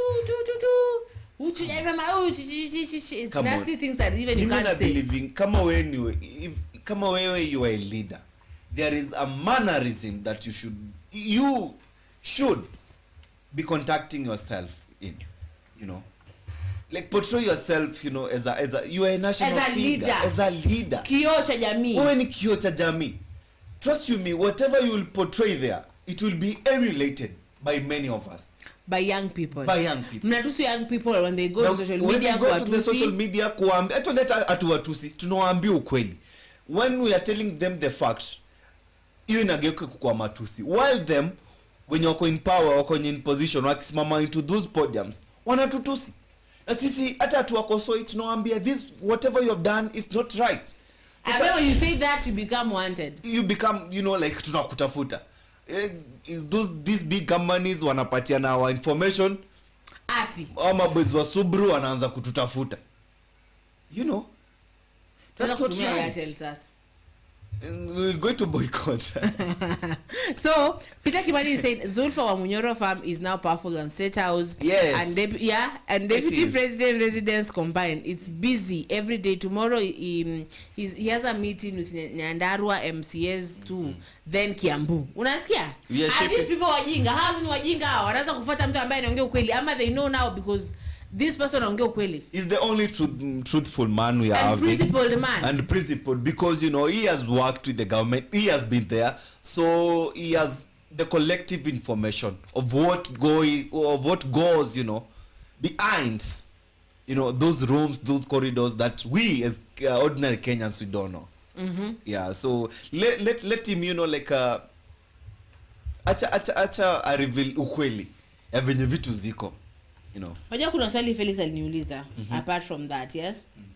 Kuna swali Felix alituuliza hapa. Akasema let us look a beautiful girl like nani anaitwaje? Mary. Yes? A very beautiful girl, intelligent in fact. Sindio? Ambaye they are so patriotic. Courageous. Use all those good words to describe that lady. No, because she's amazing. She's just simply such a young. Okay, tena vizuri. Such a young. Go on. Such a young. Yeah. Kidogo pale I remember Kim saying that is bwana. Sawa, unaona? Beautiful. Aish. Mali. Beautiful. Nani safi. Hello. Hapo lazima nichangamke sasa. Hapo lazima nichangamke. You know. Courageous lady. Now apart from all that mnaona hapa mbele. Hapa. Let me tell you Zulfa. You're in a beat everything. Unajua ni nini? What's up here? Beats everything. Unajua ni nini? I like the upstairs of this lady. Wow. I like the upstairs. I like the intelligence. Hello. This lady is very intelligent. Very. And in fact, she is more intelligent as compared to those people when you're casting. Than 20 of those people. Yeah, let me naambia hapa Kim yes, use you all those good words. Let us start. I want you to munisaidie because we want to tell this because sasa Asha relax. Wacha nimchambue. Asha relax. Wacha nimchambue. Mchambue basi. Unaweza niruhusu nimchambue? Tafadhali.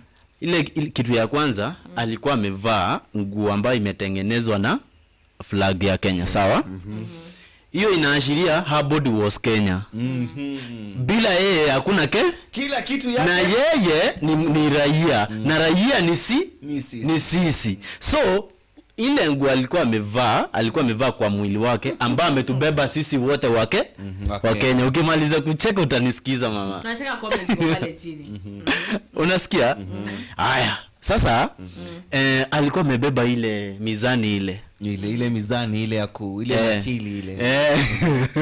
Ile mizani. Unaona? Alikuwa anamaanisha uongozi umeenea saidi yenye inakaa mbaya. In fact uongozi hata hakuna. Justice yani ni ile ndio maana hiyo side moja usawa. Hakuna usawa. Sasa ni lawyer hakuna usawa. Unaona? Hakuna usawa. Hadi anaonyesha hakuna usawa. Na hiyo kitu ilikuwa imeenea sehemu moja ambayo ilikuwa wrong. Let me tell you the truth. That lady is one of the most beautiful ever ladies kwa wenye nimeona upande wa upstairs. Sasa mambo na sura kwanza na shape. She's very beautiful. She's very beautiful upstairs. Ana ile nguvu ya kushout. Unaona? Hana ile nguvu ya kurusha mawe, but akili. Unajua hata zile stories za kitabu tulikuwa tunajaribu kusoma kwa vitabu vya hekaya, sijui nini na vitu zingine. Mtu mwenye alikuwa na win hakuwa anatumia nguvu. Hata kwa Bible. Bro, the story of Goliath and sasa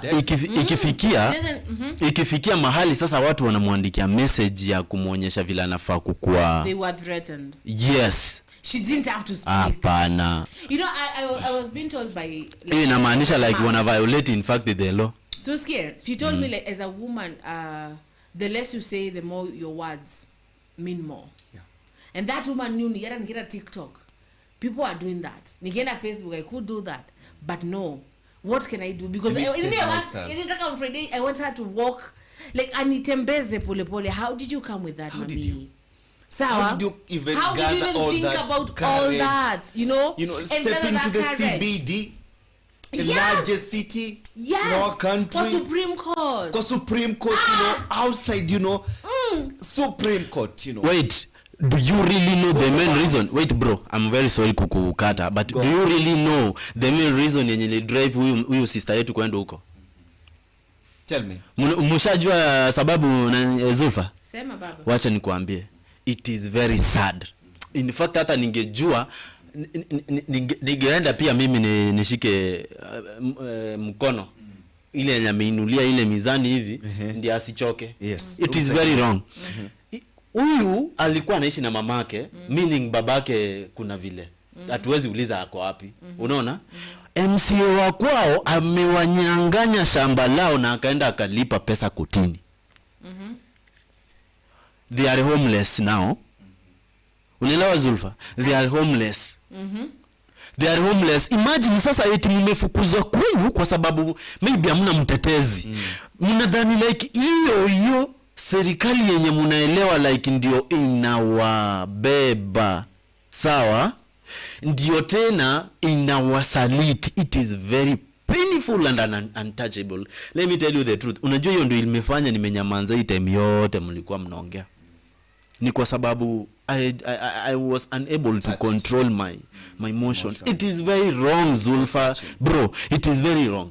Ebu imagine mtu anachukua shamba la mtu mwenye hana uwezo wowote wa kupata shamba lingine, hata anaweza hata amwaje wacha basi kuachie hiyo ni kuna nyingi.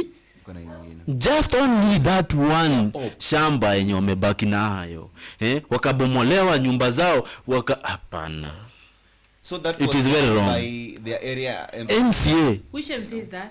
Wewe Zulfa, si unakumbuka tena kuna mwenye ni governor ama mwenye alikuwa tena tulisema alikuwa na women's rep. I'm asking which MCA is that, from where? Wakwao, MCA wakwao. The area MP. I don't know the name. What's the name of that person? It is very bad. It is very bad. Alafu DCI akiwale shemon you. Alafu tena wanaanza kumwambia tumeviolate. Msichana mwenye amekuja kulia silently, at least ndio mkuje kumuuliza shida ni gani awaeleze. At least kwanza the approach yenye wangetumia kwanza ni wangesikiza this lady why she was there demonstrating vitu zote venye alikuwa, you know. They could have given her a ear to listen at first, but them, you know, going to an extent of judging her, telling her that she has violated, you know, the law. That's not the right way to go. Our institutions, you know, our intelligence institutions, tafadhali tukoe hapo tusi kuingilia na kifua na nguvu zetu zenye tumepatiwa na katiba na whatever. Tukue sisi ni binadamu pia, tusisahau, you know. Tusichukulie matters hapa kwa mkono. Tusikize kwanza, to judge when is due, na tukosoe wakati unastahili. Tusikue tu wale watu wa kuingilia tu ni kutaka tu kujudge all the time. Tutumie powers zenye zimekuwa bestowed onto us rightly and correctly to our fellow countrymen and to women. That's my ample request, you know, to our institutions, you know.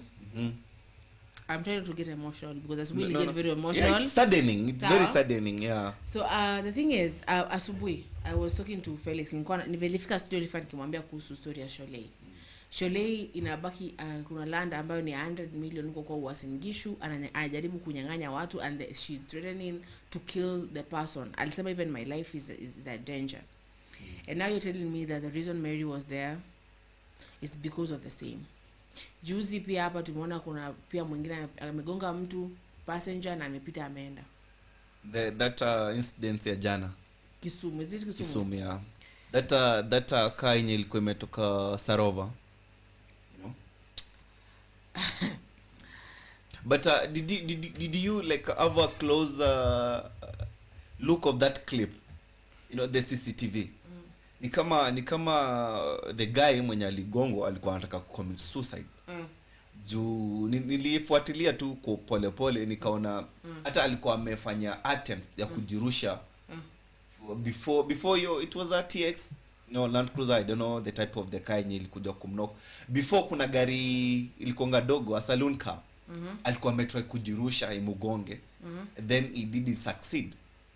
Ukiangalia video vizuri akienda hapo nyuma pia motorist alikuwa ametembelea kwa barabara until, you know, this white car now approaching ndo akajirusha.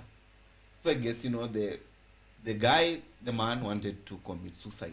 But why didn't that I really don't know. Maybe, you know, let me tell you bro, unaona hata huyu mwenye alikuwa na film akona ubungufu fulani. Hapana, nizo CCTV zenye zinakuwa kwa barabara. Thank you. Akiwale nilikuwa nimeshangaa Zulfa. Unajua ni afadhali utoroke uende, by the way. Juu pia ukimkaribia uandikawa the person is possessed, anaweza akakuwa, si ndio? Aya. But you know there are ways to talk to these people. Kuna way. There are ways to kuna way, lakini it is not so safe for you as an individual to approach the person. No, you don't approach. Yes. You talk from mbali. It is called disarming them. Okay. Sawa? Okay. Na kudisarm nikiwa mbali. Then the more I'm disarming you, the more I'm coming close to you. So, I'm distracting you. Kukue na mtu mwingine kwa side nyingine. The moment you're elder mfungie chini, you disarm them. Pole tu, you make sure mna maintain eye contact na yeye. You disarm them. You like so I'm going to read the comments alafu tuendelee. Sawa? Kim amesema beautiful, elegant, legit, swafi, courageous, fine wine and right upstairs. And then Kimani akasema, Zulfa, you guys are right, Gachagua is the only truthful man in Kenya. Then Salasia, that's it. Why Akina Sudi, Shelley, Cheriot and likes of Ichungwa are angry of Gachagua injecting Kaongo? It's why it's cowardness, yes. And then she's beautiful as stairs wachana Kim Nifisi.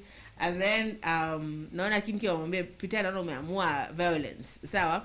And then Peter kananiambia, Zulfa, remember you can't prosecute someone who is silent because you have no story of him, or even if you are someone at DCI you should keep quiet for the whole day. Let me tell you, that is true. Huku Kenya tuseme kwa Miranda is they're called Miranda laws. There you're told keep quiet. Remember, anything you say might or will be used against you. Sindio? Might or will be used against you. Sindio? So who them said no gonna bonga no use against you? Nothing. Sindio? And then Peter anambia Kim hakuna violence. You started it asubuhi. To a screenshot and send it to the clients. Client someone, I'll tell you who's client. So Kim Why Peter wewe? Why Peter? Yeah. So Kim is like, mambo yaishe wapi? Yaishe hapa. Unaona?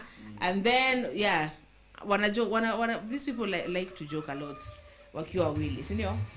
So yes, we have like roughly 10 minutes. So Felix tuambie kitu, guest tuambie kitu tumalizie. Ati? We have roughly 10 minutes to finish. Si 10 minutes. Yes. Mimi na feel discussion inakapwa. Ni ile unajua. Basi endelea baba. Thank you. Unajua sasa ukiambia producer akate itakuwa vibaya. Okay. Mimi kitu yenye ninaweza taka kuongezea.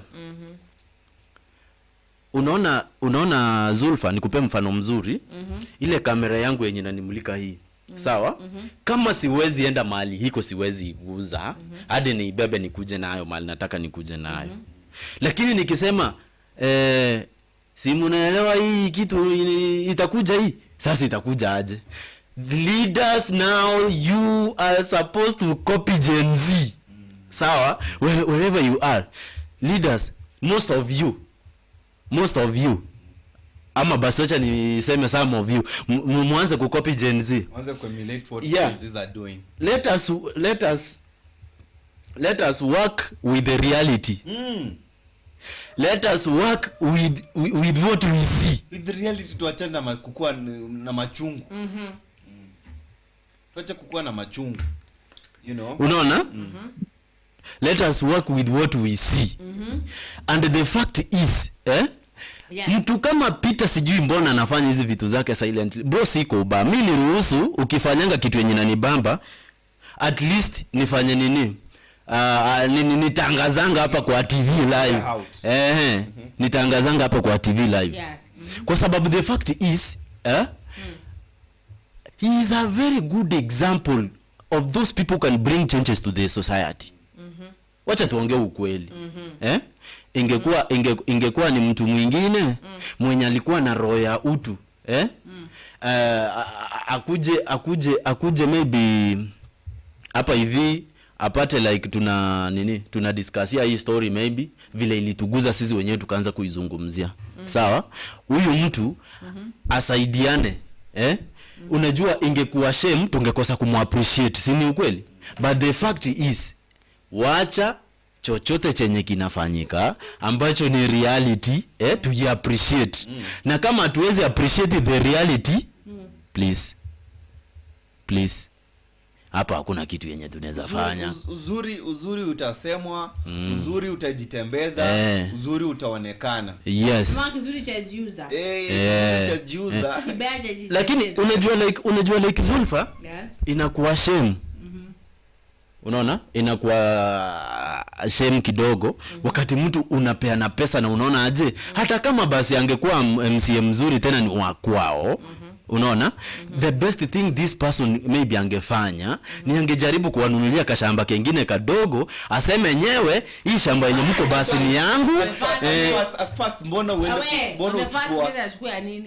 uende kuchukua at first? Acha kwanza, unajua ameonyesha vile yeye ni mnyama. Tunajua aniwacha homeless completely. Hata kama hiyo land ni yako, kuna vitu zinitangwa legal procedures. Yeah. Unafaa kuzifuata. you know, ni yake aje. Yes, Ni yake aje though. Ni yake aje. Hata kama iko hivyo angefuata the legal procedures. Waende kwa koti. Siku kuja tu hivi na kifua unataka kuchukua mali ya watu wenye they believe the land belongs to them, not to you. Why then did you not, you know, present your case to the court? Court ni za nini? Kama like you're gonna take nini? Sheria mikononi. Court ni za nini? What are they for? Courts are there, you know, like to serve justice. But those who want it. Najua Zulfa, mimi point yenye nilikuwa najaribu kusema ni hii. Huyu mtu ni kuconfirm, ameconfirm vile ako totally inhuman. Bro, siko ubaya.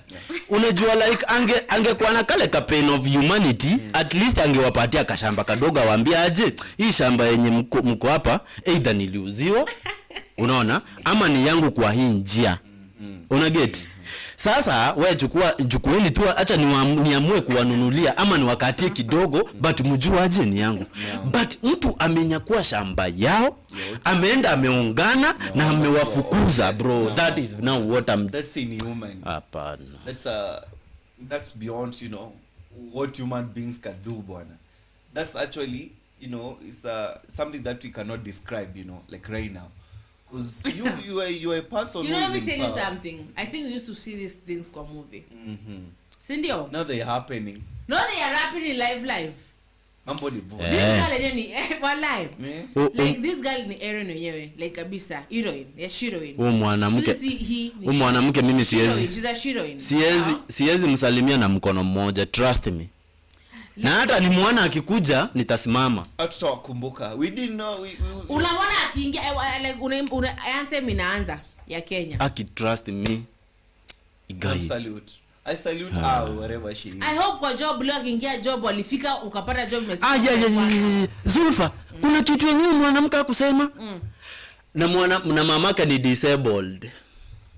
Now that is another issue. Huyo ni mtu, you know, like ops zimefika mwisho kabisa. Kwani Zulfa alizirai?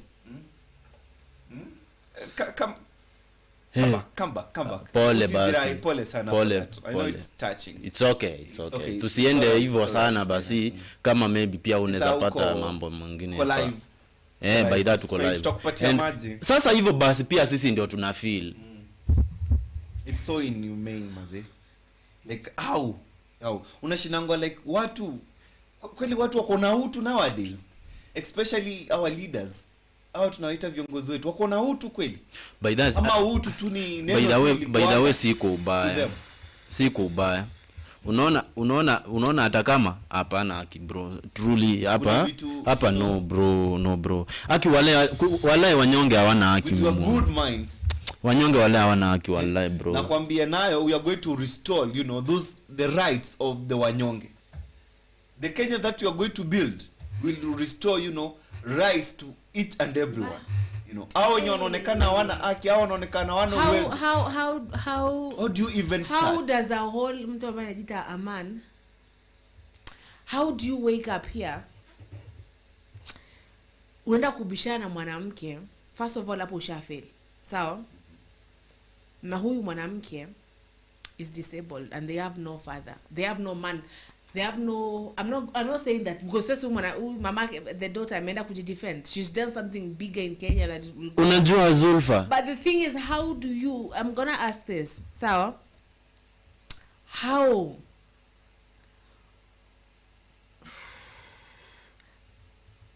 Alijitoa aje kwa ofisi yake akaenda mpaka hapo akaenda kuambia madam like how? Na then anajiangalia kwa mirror bado. You look at yourself kwa mirror. You try to imagine like how, I'm trying to think about how did he even start? How do you start telling this woman with no one else? But you know what she had? You know the thing is I thought hakuna but she did. Yeah. She you but told what good thing I just love about God's doing is she that you know, maybe whatever, you know, the lady did, you know, awaken watu wengi, you know. Unajua kuna watu kwa ground hawana voice ya kuongea. Maybe hawezi pata courage yenye Mary, Ed you know, to portray herself na kufanya what she did, you know, in the name of you're told desperation is the mother of all necessity. Wallahi, Desperation is the I mother can't, of all necessity. siwezi kupinga my sister hata kidogo. I cannot pinga you. Huyo MCA nataka kuno malisema Akitafadhali situ anaitwa aje? I want to know the name of that who. Mary, please, if you are still live with us, akitafadhali tuambie jina la huyo mtu. At least tujue. Unajua sasa sisi tumekuwa Zulfa tumekuwa tukikataa aje. We don't work with ghosts, we work with the reality. Sasa huyo mtu tunataka tumuone na if possible atakuwa topic. Atakuwa topic. Yes. I want to say shame on you. Yeah. Shame on you. Times 3. What harassing times 3. Who cannot defend themselves. That is very bad. Shame on you. Times 3. Ai. When we say people should petitions za kufukuza watu Kenya, tunaanza nao. Petition inaweza kusainiwa na kila mtu. Huyu mtu apelekwe, tumpeleke tu kwa border ya outside of Kenya. From there wewe hata sijui ni border ya wapi? Somalia. I was in a position like to give my thoughts on to some of these things zenye zi happen in this country. And pia niko in a position kwa kama wabunge wetu wenye wanapitishanga laws na nini. Ningeleta tu law moja. Ukipatikana onto the other side, si you holding a public office. Tukikupata na makosa zingine kama za corruption of the highest office ama the office that you are holding, like mazi ufanywe tu ile kitu in a broad daylight mbele ya watu because nyinyi viruses ama juu pia ni mbaya sana. What this person ama what you should do if I was in that position. Usually say that is mercy. That is showing them mercy. They should be shown mercy. But they ni mercy hiyo. Mimi singe end up, you know, singetaka hiyo law ya watu kunyongwa. But ningesema huyo mtu mali yake yote yenye ameobtain, let it be seized. Mali yake yote ikuwe seized, aachwe bila kitu. I feel the same way this woman and these children felt. Na kwa summoned upate aizi all anything. Hata kijiko kama hii, hata kijiko unatoa wapi kijiko? Any public, you know, office. And uko chini aanze hustling venye na akili zake anajua. Tupatie second chance. No. Duka ikuja kufika place unakuja unaambiwa hapana. Hii duka hii pesa umetoa wapi? And we saw him struggling. Akienda umetoa wapi kitu? Yes. That hiyo ni mateso yenyewe juu kimua hata pitia mateso yenyewe amekuwa akifanyia watu. We need these people alive. Let them endure the pain as they live. Ndo wajue wenyewe venye walikuwa wanafanyanga watu wengine wasikie vibaya. Let them now let them feel it. Yeah, because when you say that to wafanye ile kitu, that is mercy. Showing them a lot of mercy. A lot. Very true. On to other words. Naona what are your opinions, guys, with the AU thing? The AU Raila. February is here. February is here in some few days coming. So hizi news zenye zinanifikia right now naona the Djibouti, you know, the worthy competitor wa Mr. Raila Odinga amemeet our prime CS. That's none other than Musalia Mudavadi. They are somewhere shaking hands. Sasa chenye inanishtua isiwe they are telling the Djibouti candidate to step down for Raila. I don't want that. What, you want him to come back for elections? Let him be there. Tell me if you want like elections that needs go fiti, acha come through. Wacha fail. Nani? Raila fail huko. Ndio mimi nataka Kenya. Si eti anaambiwa step wanataka the other AU candidates from Djibouti ndo wanataka step down. In the name of Raila apite. No. Utamu wa kinyang'anyiro. Basi nilisikia akisema hataki, si lazima. Nani anasema hataki? Raila, si lazima. Sasa shida government yetu itaki ya fail. Ndio upate hata kuwa. Ndio hata kuwa. Even kuna offer pesa. They have done it. Even kuna watu wenye wako hapo hivyo ODM hawataki Raila apate hii. Do you know like Raila has been, you know, like a pillar to many of these leaders in the name of chama. When Raila endorses you in that position, unachukua. Yes. So many of these ODM people hawataki Raila apate. Juu anajua akienda hawatakuwa na say ya kupata those positions they are that they have right now. So Felix, what do you think about that? Sasa the fact is now this is the time, and whatever we may think of ni rahisi sana pia upate vitu zimefanyika kinyume na matarajio yetu, unaona. But the fact is by that Raila kuna potential, and truly he has got all the qualities that are needed by those people. Niyo nilizumpatie tu maombi, tumwache kwa maombi. But, on my side, I disagree to agree with you. But I would really love, to see Raila back here in this country. Nataka tukikuja, because we are fed up with all these big names. Nataka ikifikia time ya kuwafagia wote, akuwe kwa hiyo list ya wenye tunafagia. Watoke. Wote. They go home. Lakini bro, nikuulize, kuna hiyo point yenye umejaribu kusema like some of his friends, tunaweza sema his friends aussi, maybe they don't want, ni kama hawana hiyo nini yake ya ku, ama mimi ndo nilisikia vibaya, hawana, ni kama they are slightly against him. Is that what you said? Yes. I don't know. Hawezi sema, but you can feel, from their words and their actions. There are some. Yeah, some, si wote. Unaona? But unajua, unless wako na connection ya watu wenye wanafaa kuvote, unajua waende kuvote. Unajua wenye wanavote. And let me tell you the truth. That confirms my statement to be justified. Okay, your statement ina justify my statement. Zofa, do you remember nikikwambia like Kenyan politicians ni watu wa vitendawili tu, but the real them yani the reality inside them iko totally limited. Yes. Sasa ndo hiyo ndugu yangu ameconfirm hapa. Yani they are just talking but they are not watu wenye yani zile roho zenye wamebeba wale hivi zinakaa za giza completely. Sasa hebu imagine ni mtu wa kwao but they seem to not even supporting the person spiritually. Maybe they got their good reasons onto why they are doing it, a reason well known by them, and some of us know them. Bro, let me tell you this, Aki. Yeah. Wanaweza kuwa na hizo viji sababu sawa, but the fact in moja, kuna vile bro hapo ndani wivu inajitokeza, yani wivu inajitokeza, yani sisi kwa sisi na wivu yenye kwa sisi. Bro, let me tell you. Sasa ni nini Raila anaweza fanya mbaya sasa after maybe kwa mfano ashachukua hiyo kitu? Ni nini anaweza fanya mbaya watu wameanza kuogopa? Kitu yenye anaweza fanya mbaya. Maybe like I'm just saying. Let me tell you the truth. Mimi kitu yenye niko sure wanaogopa. Yule msee anapendanga vitu zenye ziko straight. Unaona?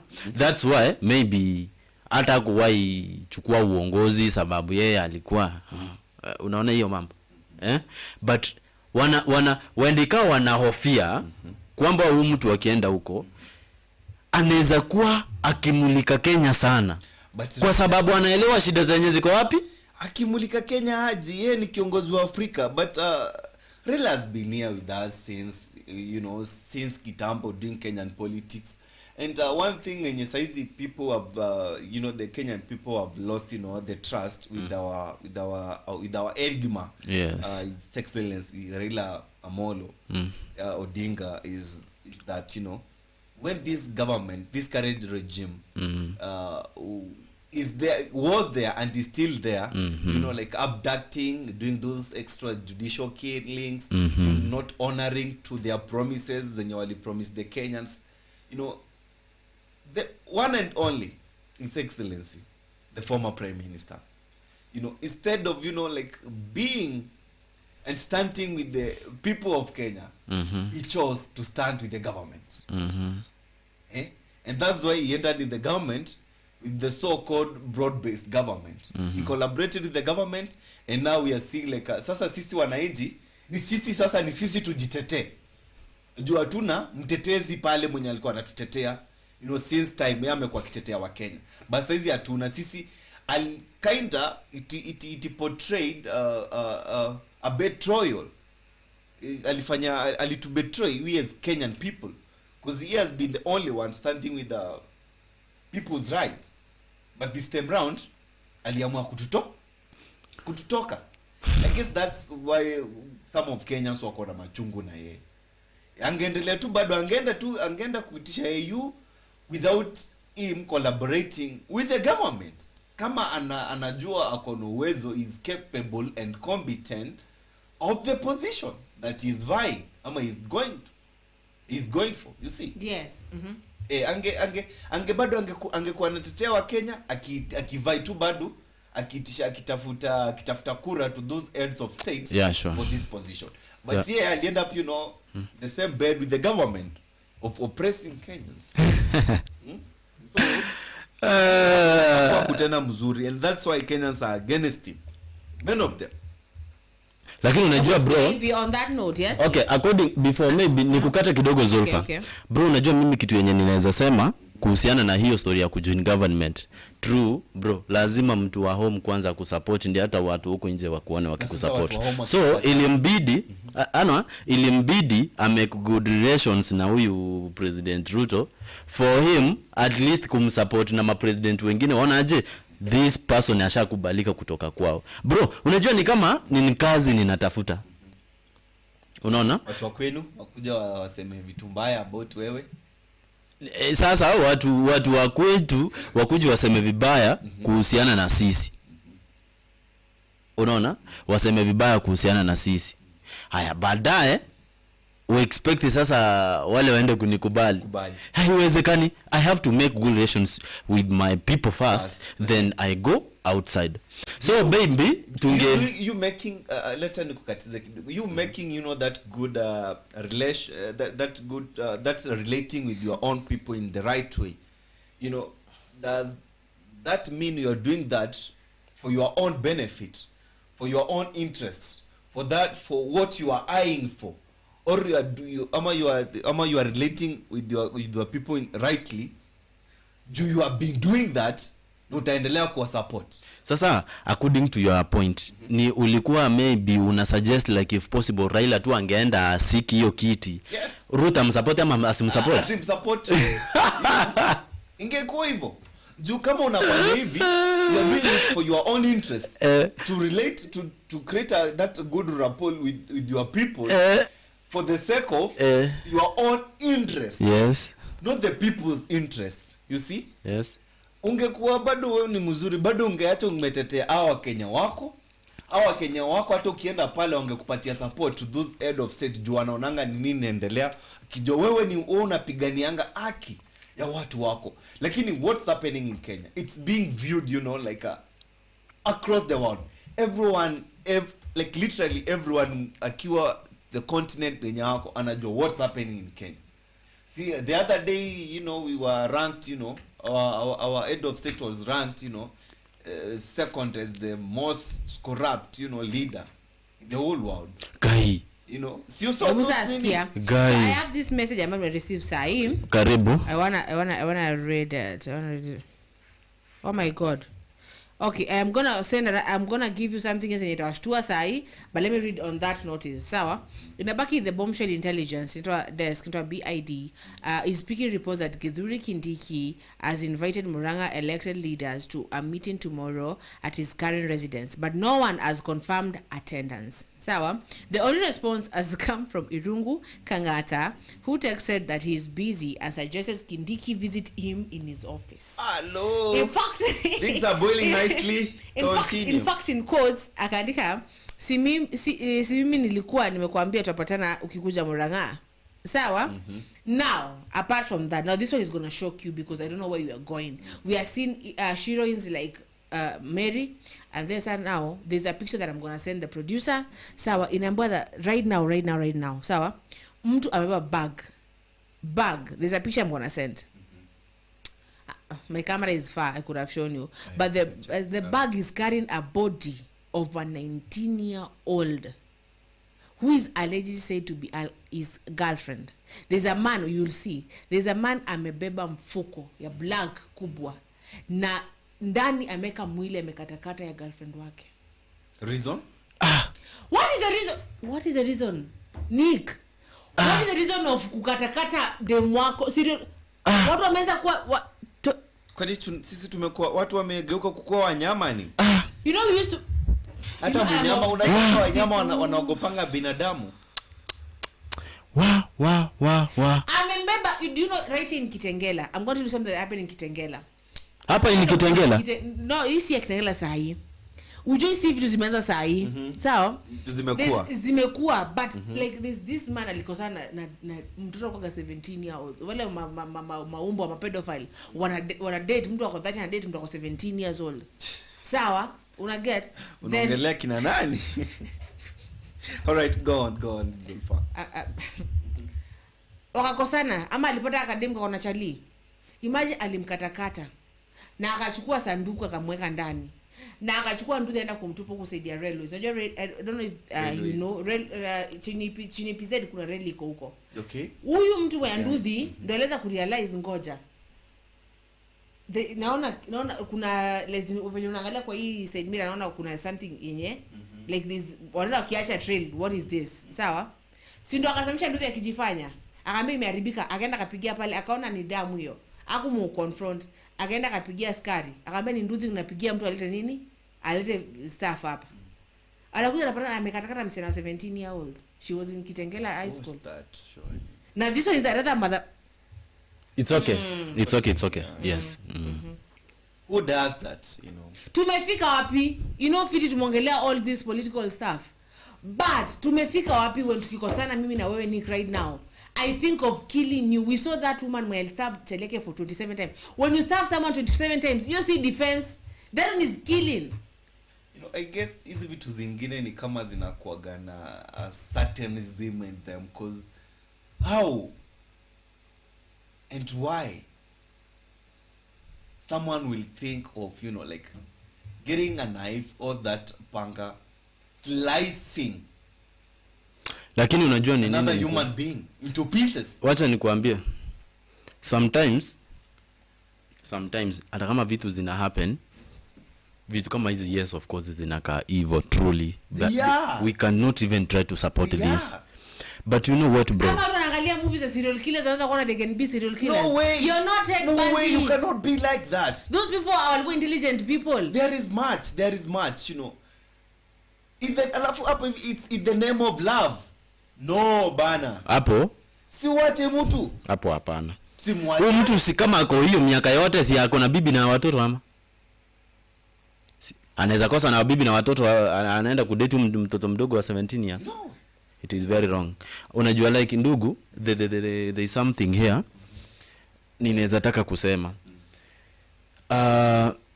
Sometimes watu huwa inakuwa by chance unapata watu wameua, but mauaji mengine si kwamba ni ya kitu yenye mtu mnaweza kaa chini mreason.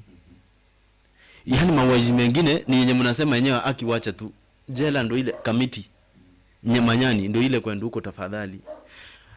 Wakati unapata mtu anaweza jicompose, agathe your courage, aende abebe kisu, abebe panga, shoka. Unaona kama yule mwenye aliwahi funza, kuna jamaa fulani alipiganga msichana na shoka, baidali alinunua shoka akapeleka ikatengenezwa akakuja. Yes, I don't know kali survive pia. Shit kama hizo, yes of course zinaweza kuwa so painful. Ama upate umejiengage na msichana wa miaka michache, alafu wewe pia ni mtu mwenye uko senior most somewhere, you don't want ile aibu. Na huyu msichana amekudreda ni amesema nini? Kama by the squeeze, unajua wasichana pia wanakuanga funny. Nakwambia ukweli. I'm not defending the nani, but tunajaribu kuangalia hizi vitu zenye zinafanya hivi mambo. Bro, unapata mtu anakudreda ni like if you are not going to do this, I'm going to disclose this. Wakati anaongea hivyo akumbuki eti kuna vile anajaribu kugenerate some of the evil. Evil. Yes. Yes. Unapata mtu ameambia mtu kama kwa mfano MP. Unakumbuka kesi kama ile ya governor wa Migori? Do you remember that governor yule wa Migori mwenye somebody like that? Alijipata in a situation whereby story inasemekana kwamba alikuwa na uhusiano na msichana mdogo. Na yule ni mtu mzima bwana mwenye kuna watoto wenye umetuzidi pia sisi. So vitu kama hizi unapata mtu anajaribu kuimagine aje hii kitu ikitoka aibu itaenda kunifanyikia.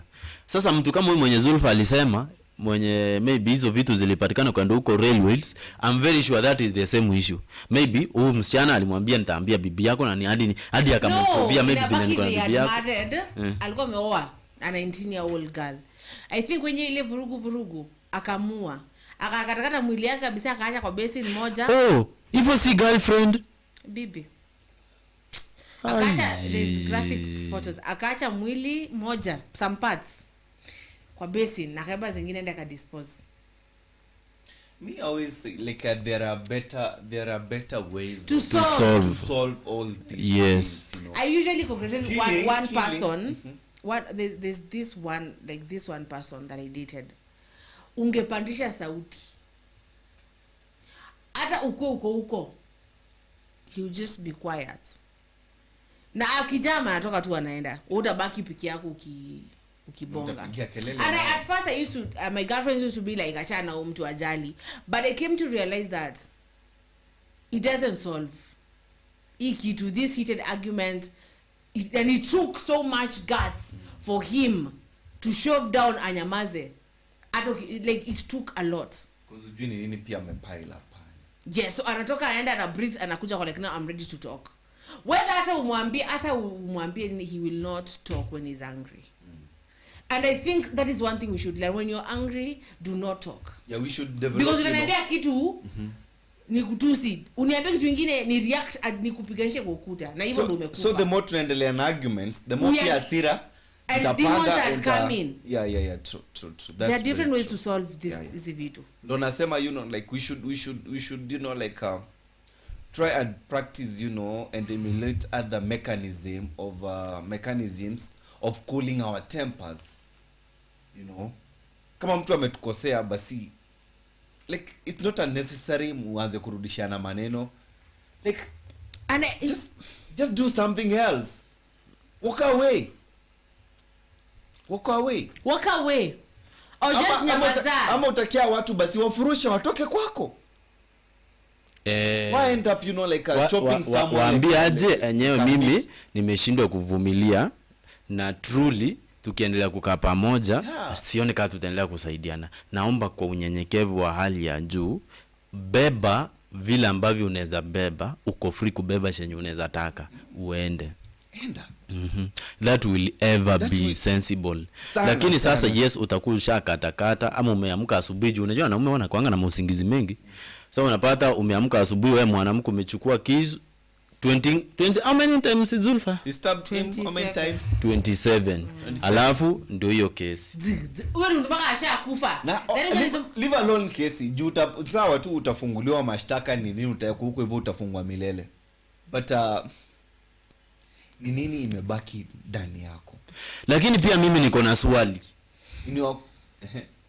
Ama nimekukata. No, you be like mimi mwenyewe I committed murder. Mimi ni muaji. What will be left in your heart? In your entire life. In your entire life. It's a mark that wewe mwenyewe utawaifuta na uwezi kutoka. It's something yenye itakuanga tu kikuhound. Mbaya sana. Mtu wewe ni mzito. Mbaya sana. A human being. Mbaya sana. Mimi kuna watu hata kukata kuku inakuaga noma. Si uniambie nikukatie bro. Sembuse binadamu. Mimi niko na swali lenye ninaomba Zulfa na wanawake wengine wenye wanatutazama watujibu. Wachangie. You ladies mbona huwa mkitaka kusika attention lazima msika attention na dramas. Yes. Bro, unapata acha kwanza you people mnakuwa very funny. Bro, sikiza. Unapata truly unajua Cheka ulize ujibiwe. Wakati uko na msichana wako, yani mwanamke wako, bibi yako, mnaweza fanya everything. Si ndio? Kwanza wakati watoto wako wadogo ama mjaza, unaona? You can be free, you can speak nasty things, unaona? But inafika time fulani yenye wewe mwenyewe unakaa like umetoka kazi, umechoka, you really need some attention, unaona? Sasa unapata bro, that will be the moment wakati uko at the peak ya uchovu, ndio mtu anakuja mara anakaa mse mwenye ana haja na wewe, alafu anakosa some dramas. Hataki kukumbuka maybe mse truly kama ni mtu kama kina lawyer wameongea kotini, wameongea mtu saa hii tena hataki kusikia mtu akijaribu kushiku. Unajua kotini watu waongeangi na upole, lazima uongee hadi usikizwe. So the other day, you know, Avi was telling a lady there, you know, shut up and sit down. You know, just shut up and sit down, you know. So continue. Sasa unapata kina Zulfa, unapata kina Zulfa na hiyo agenda yao bro, wanakuja mara anapita ako na glass kwa maji yenyewe anakunywa isongi, ukimwangalia anakaa mse mwenye ako na madrama. So what is the point? Ukijaribu kumuuliza hebu kuja, hata anakaa mwenye akusikii. Zulfa, where do you sometimes people where do you people who's some dramas by the you people mnapeanga wanaume temptation za kurusha slap, you mnapeana temptation ya kupeana ya kupigwa slap nyinyi wa hebu sasa tuambie wewe mwenye uko kwa mic, just swali why do you always prefer drama ndio msika attention? You are seeking attention using drama. Attention angeleta drama. Ulitoka asubuhi kwa nyumba, let's say the way we usually meet here at 6, si ndio? Umetoka maybe 5 ndo drive ufike hapa mpaka ufike hapa 6, si ndio? And then you go back no kwa simu. Like what the fuck is that? Unataka nifanye nini nikifika kwa nyumba? You want me to be as graphic as I can? Yeah, let's have that conversation like. Bro, ile jibu yenye nimepata kwa message yangu, haki mimi nakuambia kwanza leo sitawahi allow mtu anifanyie drama. Sema maneno yako. Zulfa, if this is the main reason you people are doing this, mnafahamu bro ile nini hapa hivi. No, mimi I'm not championing that, bro. But me I'm not. No problem. One thing let me give my opinions onto this before Zulfa aongele, you know, aongee on behalf of, you know, yes, this gender. Mimi nasemanga any man mwenye ana raise mkono yake hivi aikirea kwa mwanamke kama si kumbless, you know, ama kama si place nyingine, kama si you are a weak person. You are a weak person. Bro, sikiza nikwambie, unaona juzi uchape huyu mtu. Sikia nikwambie, unaona juzi mimi ndo nilikuwa ninaambia Zulfa aje mwanaume hafai kufanya nini kupiga mwanamke. Sawa? Sasa nisiongee muone vibaya. Sawa? Pia mimi yenyewe nao si support mwanaume bebe mtu aanze kuchapa mwanamke, sijui nini, ama bebe kiboko ama mwekelee ngumi. Unaona? I was just joking. But the fact is truly hao wanawake wanafika wanakuwa stubborn. To some point wanafanya nini? Wanapatiana temptation truly. Unaona? Yeah. Mimi nayo sikusema tu kweli. Discussion ilikuwa ya juzi ama jana. But instead of hitting that woman, why don't you take that woman, seize that woman and kiss them? No, ulizo swali, why does it go to violence? Umvute tu ukwe like mama, umvute your man with that energy now you wanna beat this woman. Utamletaje close to you na venye like who is stronger between you two? It's the man. So vuta ude makwele. Okay. And kiss them and see that if you kiss them ataongea tena. Do that. The same scenario. Huyo mtu wako bado pia mimi nimekasirika. You know, pia mimi, you know, tempers iko juu. Your tempers release place ingine.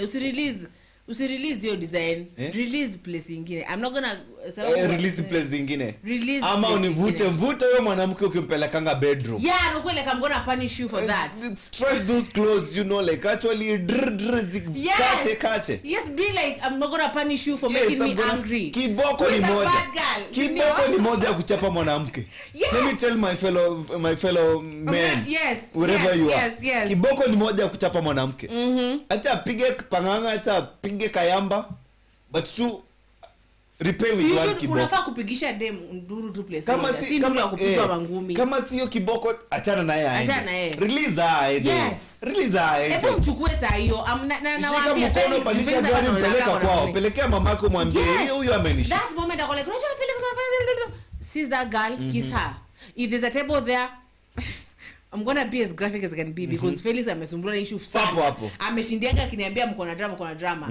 Mpige na that one thing and let us see if it will be the same thing again. Basi sasa shida itaingilia wapi na mtu anarukaruka kama no, where? Come on, let's be realistic. You will shock her the moment that she's like and you seize her and you kiss her. Itamshtua first of all. Has someone ever kissed you when you're talking? I'm gonna ask that. Zulfa. No. Zulfa. No, nakuuliza. Ushakuwa unabonga alafu mjamaa akuja kukiss tu randomly. No, so jibu. You want me to no, for me I'm not it. I'm yet to experience such.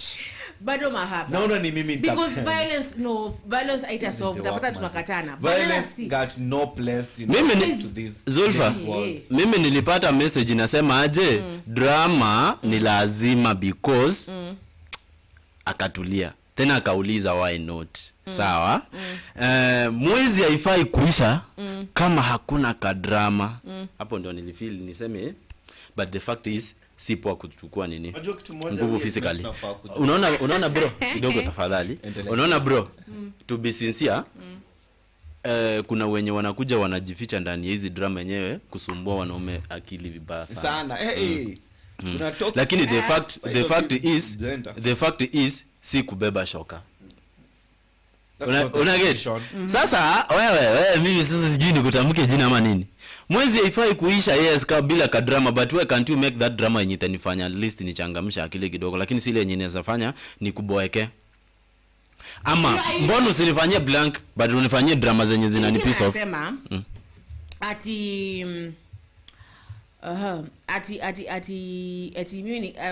ati umkiss. Wewe ni kama haujui hawa drama queens. Alafu pata kamevaa t-shirt. Watu uzuri. Sengenge niko. Kameruka ruku kwa vibana ni kama Let me okay maybe that's me. Sure. But I think as a man, sawa, you should understand your woman. You should know manaweza fisha drama na places fisha drama. In which limits ama in No, I know obviously kuna wale mademu wa wazimu obviously venye kuna pia mashauri wazimu. I know that. Sawa? Kuna wenye waambiliki. But try that. Ebu try that today, what? Nick. When mnakosana tu hivi, try and kiss Zulfa. No, me I'm saying what I know. Sawa? I'm not going to answer for the entire Kenya. I will put that into practice, Zulfa. I will put it to practice. Okay, hata mimi nina agree na wewe. Be the one I'll come to blame you. Kiss. I'll blame you. I'm saying me. Unajua? You know, bro, maybe I'm raised Zulfa hajawahi ona mwanaume mwenye anatoka kazini akiwa njaa. Food inapikwa inawekwa kwa meza yes, lakini maji inamwagwa juu ya hiyo food tena. Hata si njaa like otia like inamwagwa aje? Buse inamwagwa aje? Maji inakuja, mtu tena mwaga maji kwa ugali. Kwa nini? Kuna kitu yenye haijafanyika kulingana na matarajio yake. Sawa, utamuelewa. Wait. Huyu ajui. Wewe ujui? Wewe mseze kunifukuza kwa marriages. Hapana, mimi kama I'm a person, I'm a human being who advocates people to marry.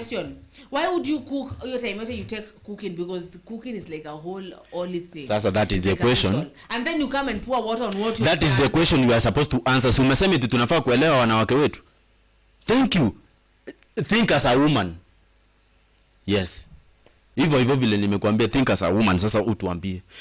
Zulfa, let me tell you the truth. Usidhani vile wewe yenye umekuwa ukiona kwa compound yenu maybe mahali watu wako peaceful kidogo. Maybe kasi watu wako peaceful. Hivyo ndio watu wengine wako hapa nje. Let me tell you the truth, kuna watu wenye waliozwa wanawake kwa sababu maybe walipeana tu ile mambo bro. Unaona? Kuna watu wenye waliozwa kwa sababu unajua like. Then I'm gonna tell you this, Felix. Yes, marry your friend. Marry your friend. Marry your friend will never do that to you. Marry someone mwenye pia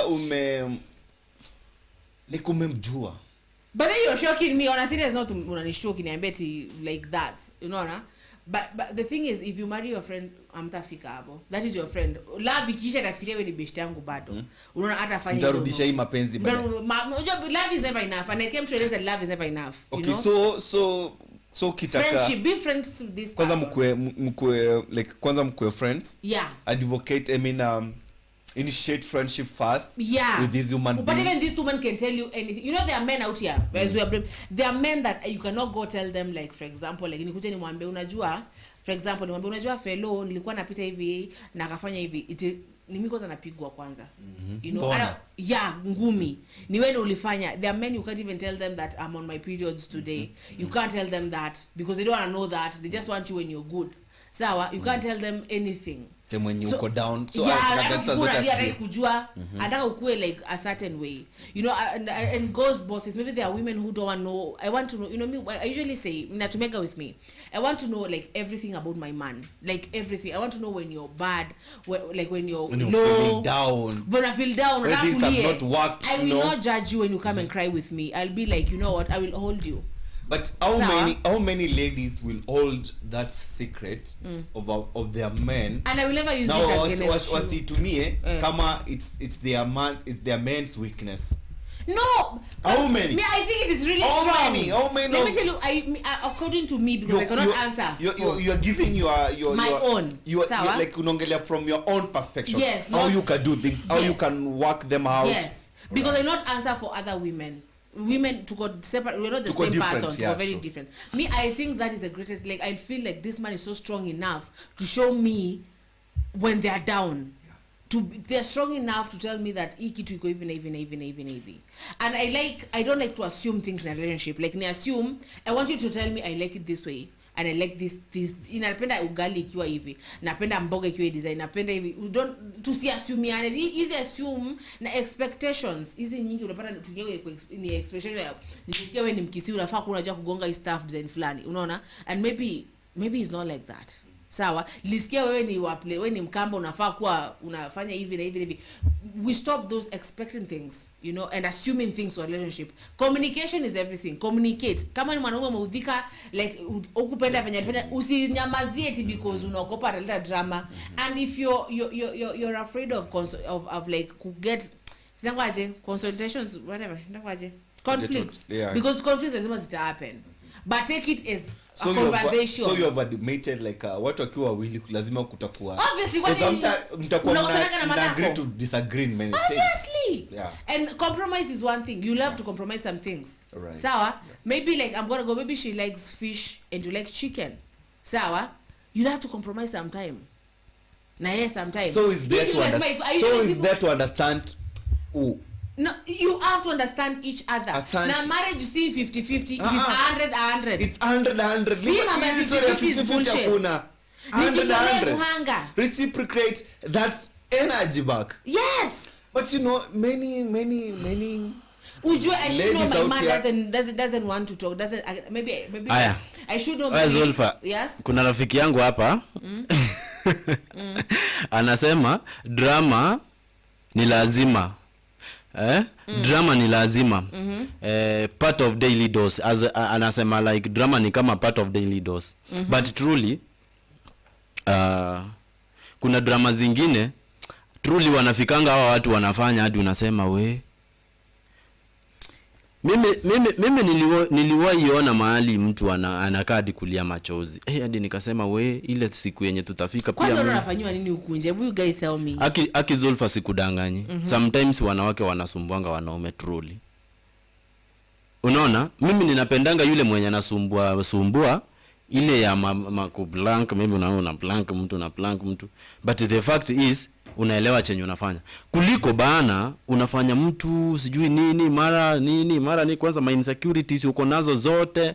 Mtu Yesu ulimpata akiwa akona stare lakini aliyokati you guys are addicted to that drama. Yes, nyinyi eti we are addicted. Si nyinyi wanawake ndio tulisema mtujibu, mbona you guys are addicted because I'm trying to give you solutions na bado mko like unajua. Try differently, try to approach. Usi approach na mbata, approach na munju.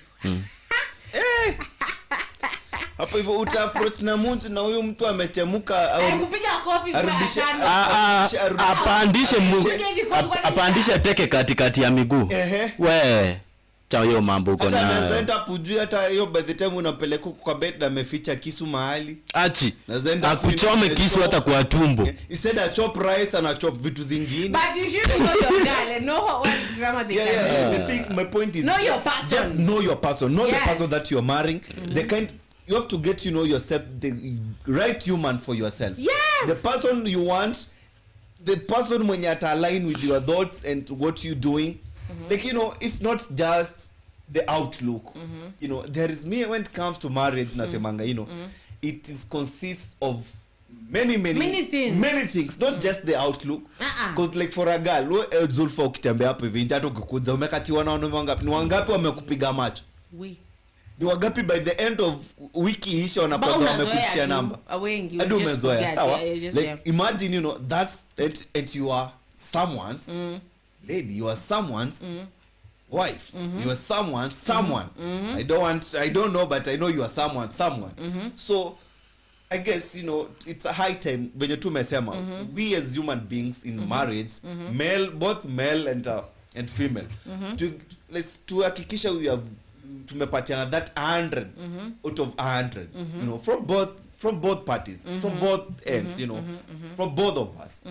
Tukue tuna kwanza usikue tumeforsiwa kukua kwa hiyo relationship. Ni kitu wewe mwenyewe ulitaka. Yes. You know. Yes. Now I will always go with the point yako tu umesema just befriend each other. Know each other before this. You know, the thing is people think they're in love and they're in lust. Lakini I'm gonna be just on a smash and you thought that was love. I told you that. Ilikuwa ni kusmash tu ulikuwa unataka. And then you realize maybe mimi the body is the body too. Nimekufia body. Wewe unanipatia roho. Na mimi nakuja hapa na roho yangu. So unapata me I came here with my heart and you came here just with your lakini hiyo story kula red flags. Unajua Zulfa, I'm straight from the beginning, like unajua Felix, this is one thing. Yes. Men you come promising big things that you're not going to deliver. Like yes, kuja ujue uniambia I just want to smash you. Thank you. Mtu kai chini to agree like are we going to smash or not? Itaweza. Lakini unajua Zulfa, usikuja hapa Felix ukipromise vitu ta deliver. Zulfa, tuweka ile demo yako amekuja 100 daily. Zulfa, mimi kitu yenye nimekuwa ni kitu yenye nilizungumzia ni ilikuwa inalenga mostly watu wenye wameoa, unaona, na wale wenye hadi wako na mtoi mmoja mdogo ama ndio washaoana sasa wanaelekea hapo. Yeah, but ikifikanga hapa upande wa mapenzi sasa hapa nje, maybe hapo mambo tena ni tofauti bro. Mambo ni tofauti. But truly saa hii ndo nimeona picha ya mtu mwenye alikatokata akina ka disguise game bro. Manzi vitu zingine like you see noma. Na mtu mwenye alikatakata akaeka hizo vipande kwa juala, kwa bag akabeba. Do you have those? Where was he ending to? Uzo ni gani have different? Where was he ending to? The body. Nimepata kutoka kwa rafiki yangu. Rafiki yangu amenitumia picha wallahi. Alikuwa anaelekea wapi? Maana. Si kwenda kudispose. Alikuwa anaelekea na kudispose. Akaenda kudispose mwili akuja akuje nyingine aende ka dispose pia.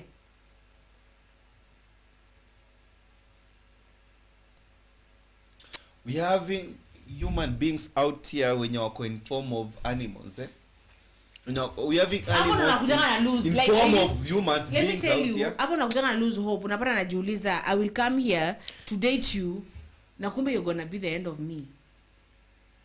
Akiwalai. Kwa lekata nikai tu kwa bangu nimelala man. Akiwalai. Because you don't know how people solve. But you don't know how to solve issues. That thing ikujangi kama imejiandika hapa, you cannot see it. Now that's the thing. That's why nasema venye tu umesema befriend this human being you wanna be with. Have you ever seen the series Try of to You? know people. Umeona You? Movie kuna series into You. You. Huyo mjamani mcharismatic. That guy is the best guy you'll ever see. Hey, that guy will kill for you. Hiyo kitu ina disguise vibaya sana. Yes, but that guy will kill you at the end. And he's so good. So usiniambie tujua, naweza kujua kama the last now series I saw, wife yake ilikuwa wife yake of 5 years. It was the best. We got like but alimuua na akachoma nyumba.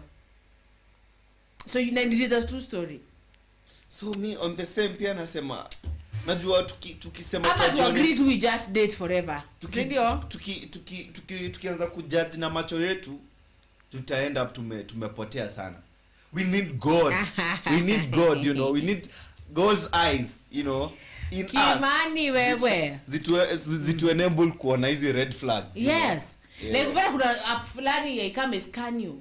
I know you're going to kill me at a certain age to avoid. Ama nikuscan I will know like after 1 year you will leave me. Yes. Nianzange kujipanga kuachwa. Prepare hiyo day na kuacha kwa kwanza. Unaambiwa replace ni kuweka tu. Kima anasema but as we finish. Yes, hata tumeenda even for nini. So anasema Kima anasema ya kwamba badala uwe bibi wewe kuja unipe, women deserve better, marry your best friends. But they marry your best friends.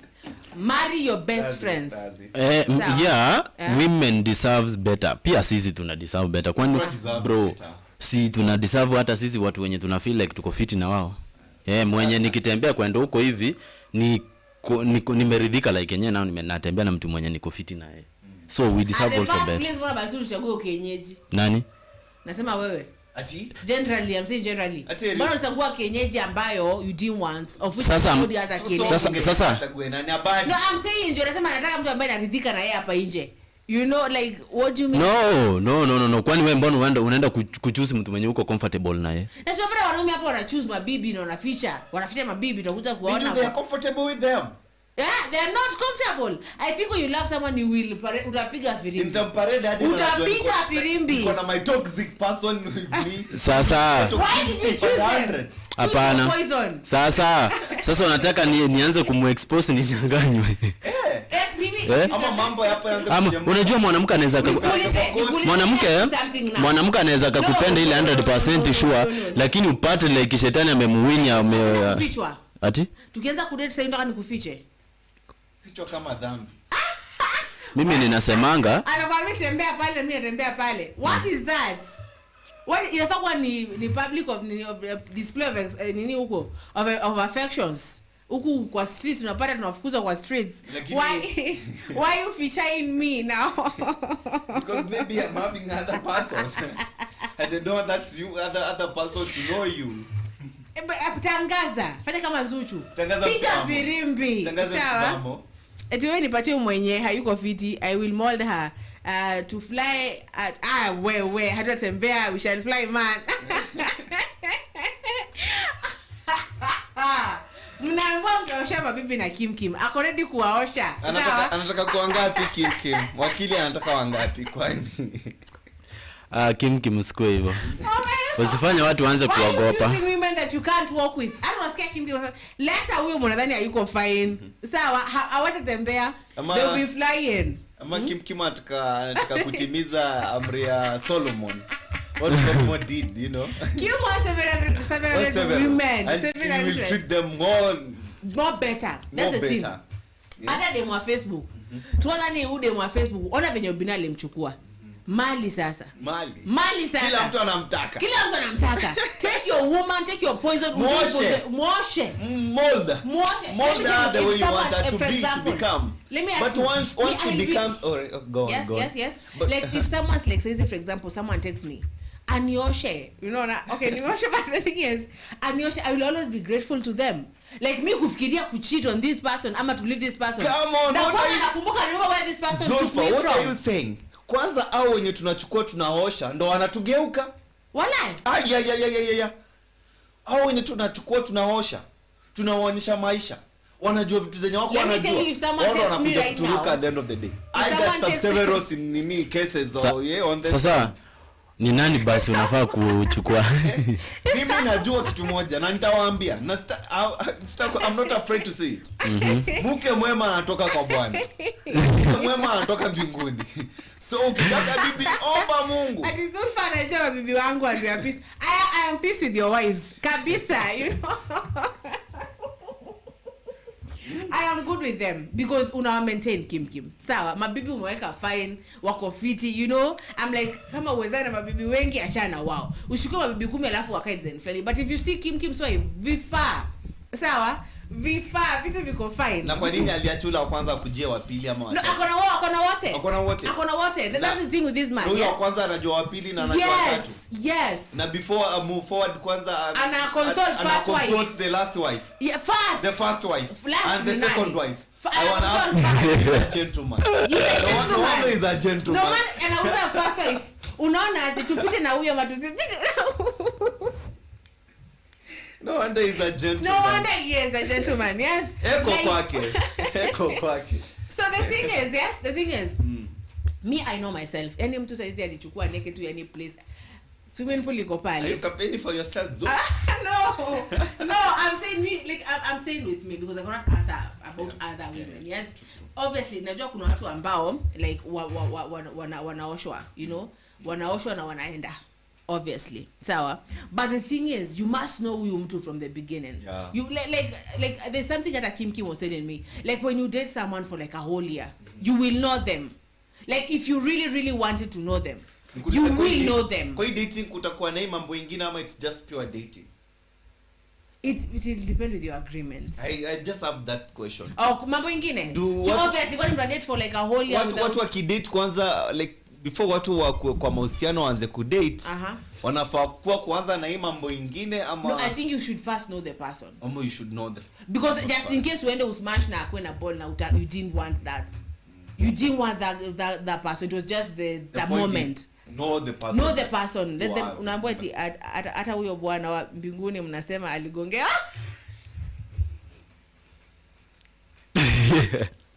Na shetani ama na malaika.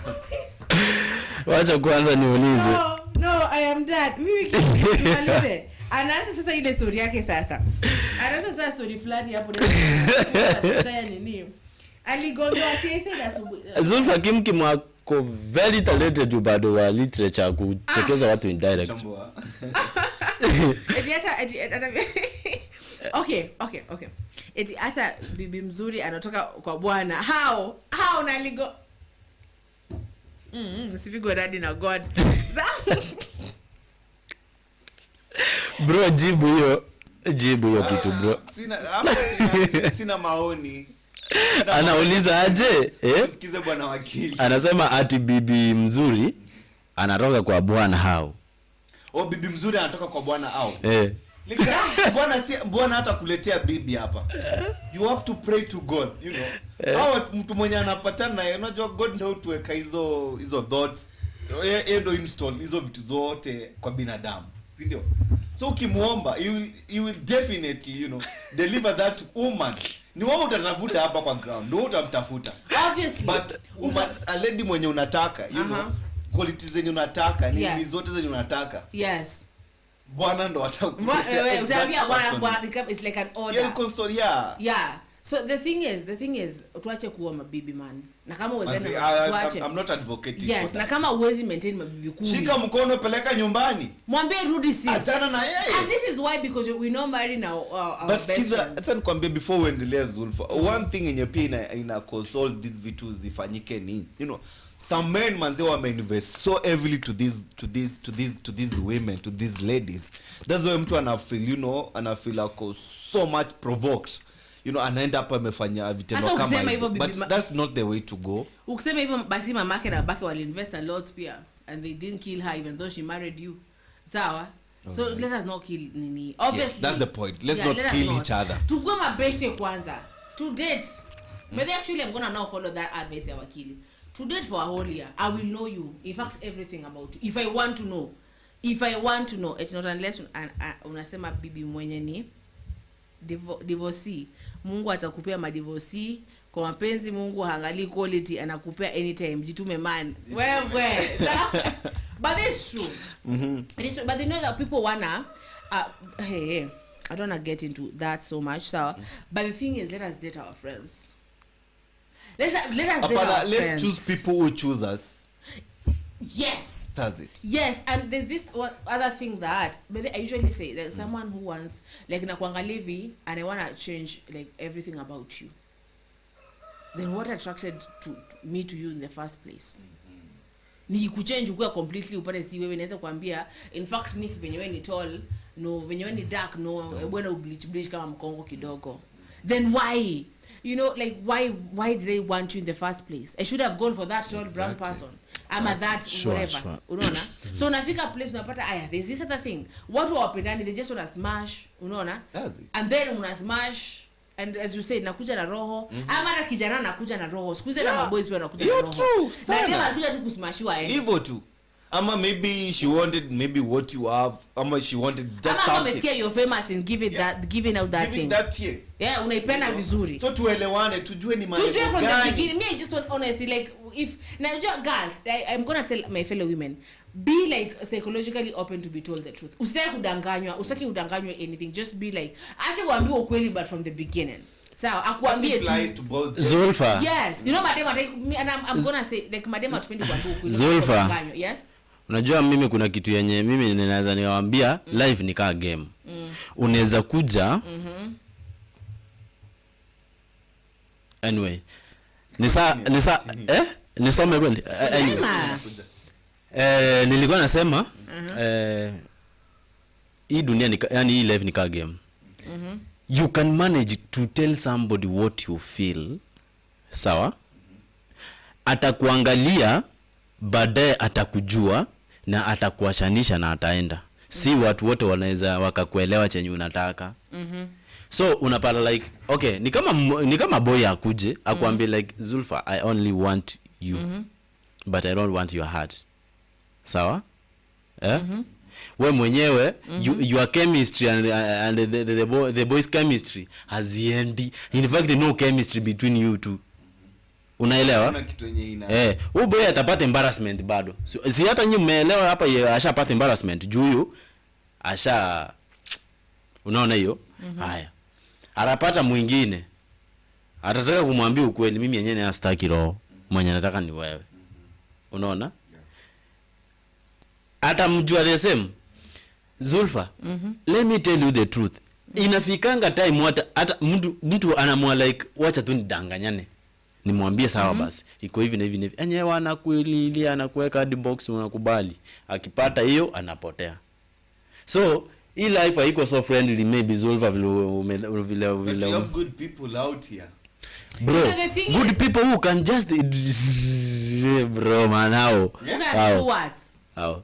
Okay, we have good people. Unless maybe angalia hiyo inaweza work na ni Zulfa kwa ile kwa huko kwa kununua ile section ya kununua.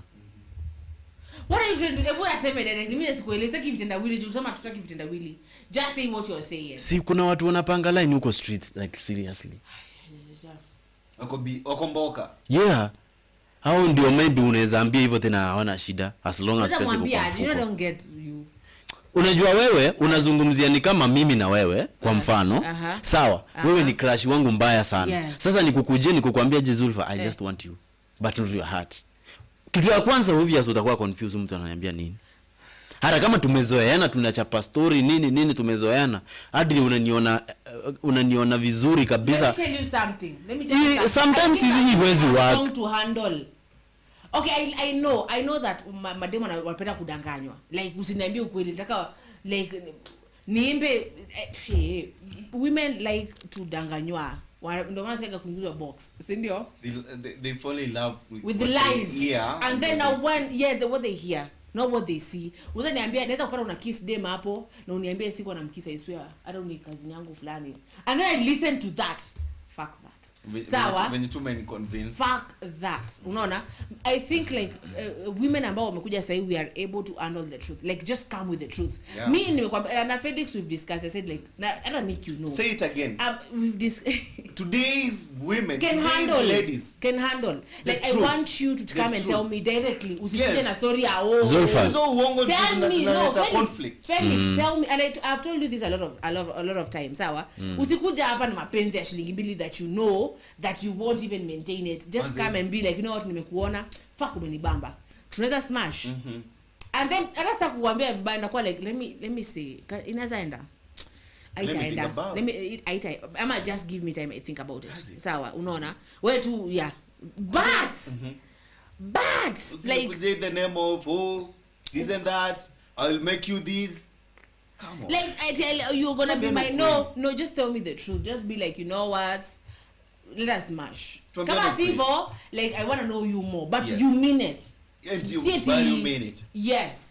So let us read hiyo kitu haiwezi work kwa si okay, ina work yes, obviously ita work, but usidhani ni rahisi hivyo. Unless hiyo ita work, let me tell you so shida zinaanza from hapo unadanganya dem. Hiyo ita work. Hiyo idea yako ita work wakati you people mnacrashiana. After unaona mnacrashiana. Lakini upate you are innocent, sikiza. Upate uko innocent, mimi ndo nakucrashia. Nikwambie hiyo kitu hivyo uweze kubali. So the best thing, acha nikwambie, the best thing lazima udanganywe kidogo ndio hiyo mambo ifanyike. Sikia Felix, hii kitu you should know ukienda pale. Is either uta get a yes or a no. Sawa, si ndio? Like kuja uniambia nataka to smash. Nikwambie yes or no. Sawa? Kuna mwenye utakuwa like fiti, let us go. Kuna mwenye utakuwa like no. So like, si ndio? Mwenye atakubali, nikupe mifano mizuri ya watu wenye wanakubalingi hivyo. Wakati maybe beshte ya bibi yako. Nazungumzia najaribu kuzungumzia sasa wanaume. Wakati beshte ya bibi yako amekukrashia, be sure with me. Huyo ni rahisi. Sawa? Beshte ya manzi yako.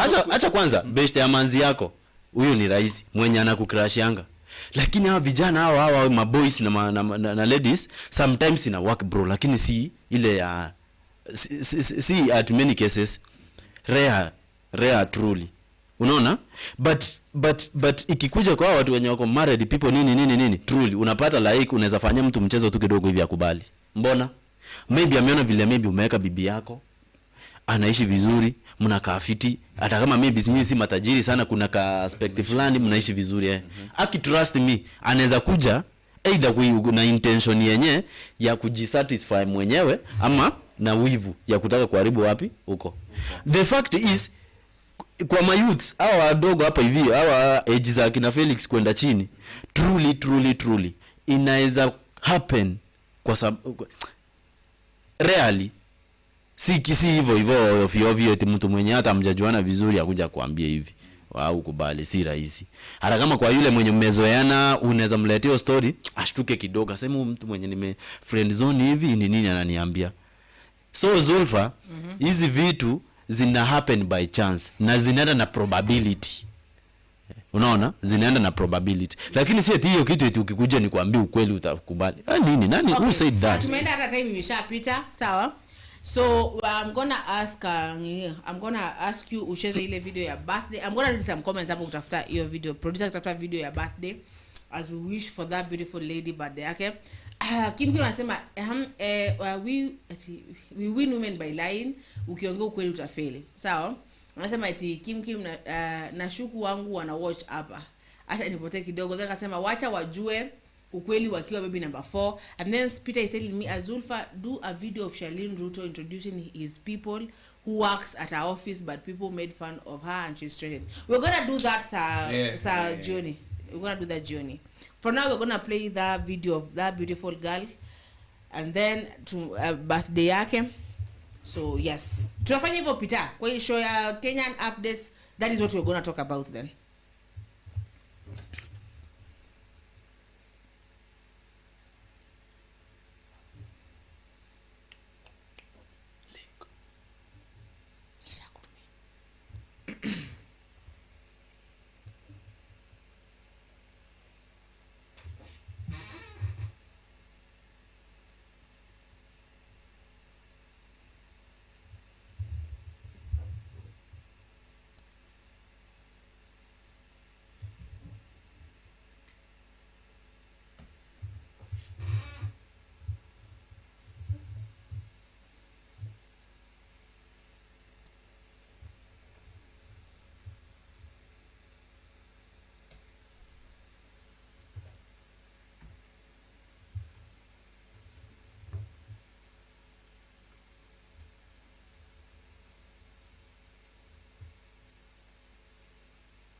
Anyway, bro, tukisubiria technician acheze atafute hiyo video ya Zulfa. Yes. You are free to tell people something.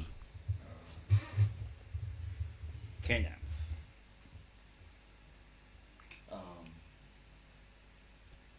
I won't get tired of telling my fellow youths that this is the time to showcase and to portray, the powers that has been bestowed onto them by the Constitution. Let us stand with what's right. Let us build our Kenya together, because we are the next leaders. Actually, we are today's leaders, Let me say that. We are today's leaders. Let us not get intimidated. Let us not allow anyone or anything to intimidate us. Let's stand firm on our ground and tutetee haki zetu. Na tutetee haki za wenye pia hawana uwezo wa kuongea. Sisi wenye tuko na uwezo, wenye tunaweza access social media, wenye tunaweza pata chance tukue kwa platform kama hii, let's tell Kenyans the truth and what we are needed, what we are needed of us to do. So that's it. Na kwa hiyo topic ya marriage na watu kupendana, this is what I can tell, Kenyans. Choose someone who chooses you. Yeah. Always. And anyone that tries to change you, I was talking to a friend of mine yesterday, and she was breaking. She was like really sad, because apparently Aizi na mbele chaleke kama ana nails mpya, kama nywele yake is not done, kama her makeup is not done, na chaleke akiamka mpate amevaa makeup. Why? Yes, because kwani asi wamelala kwa bed moja pamoja, anataka ampate akikaa ile wakamba usema suwe yuma.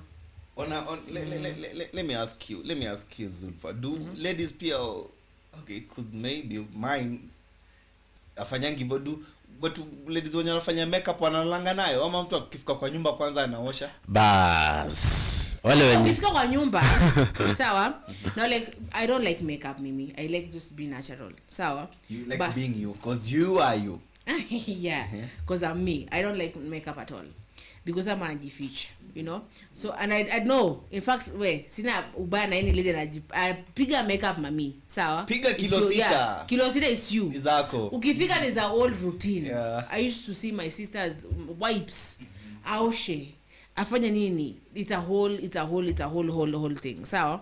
So the thing is, so there are men who like want you ukaage hivyo forever and ever, like usichange. Unasikia? Usichange. They just want you to be as ukitingalinga as evil too. So this girl was telling me, now how am I going to have like naamka 4 asubuhi? Naamka 4 asubuhi. You already ni. Nikamwambia that girl amekonda. That girl uso yake, because all the time she has makeup imekuwa na pimples, the buys. She was like, see me now. And why are you dictating me kama unanipenda? See, exactly. Anatakana westeki kwa design fulani isipite hapo mpaka unapimwa. So which means it's like you're a you defend the original me, unanipenda nikiwa hivi na hivi. A doll. Then basi I'm not seeing any essence, any reason of me being with you. Because you want me like this, you don't want me to be me.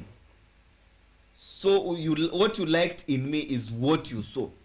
Yeah. Nilikuanga. Yeah. Sasa But now you're changing me. Now you're changing. This girl was taken to surgery. And afanyiwe surgery ya waist. Akatolewa mifupa. Yes, man, it's like you're a project. I told her you're gonna die. Yeah. You're gonna die. Because yeye mwenyewe ndo amejichagulia hizo vitu zote, Kama unaona mtu amwendani na matakwa yake ayambatani na yako, basi mbona mkae pamoja? Mbona mkae pamoja? Because I guess some stresses ni sisi tunajiletanga kama. Unaweza kushika nini kufa na stress. Yeah. Me I'm usually like you don't like the way I am. I don't have to unafeel confident. Hakuna vita, tuachane tu, like just leave me. Hey. Hii kitu ya kujipendekeza kwa watu umeumiza watu wengi out here.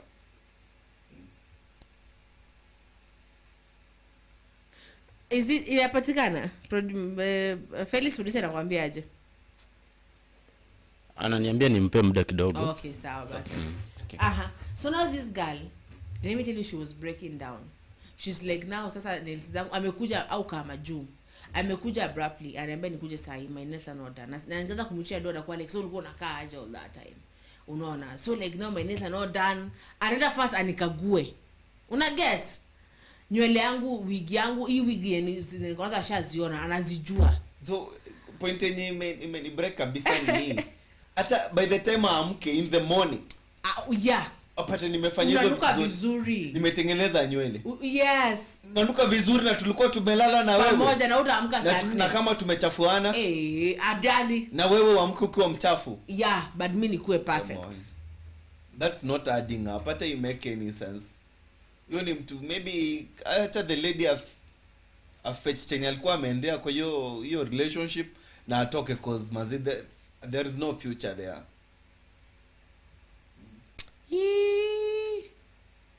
There is no future there unless bado vitu zenye anatakanga hajapata bado.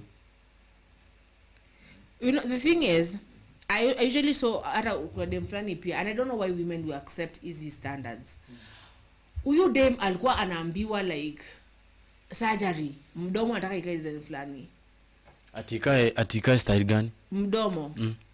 Ile ya celeb. I want ile lip whatever. Anafanywa filler, unajua ni kudungwa. Ile lip surgery. Yeah, unadungwa mafuta. Niliona mwingine amepigwa amefanya hizo vitu midomo zimechange zikakaa kama zimefura. Yeah. Like come on. Why do ladies why do you accept that?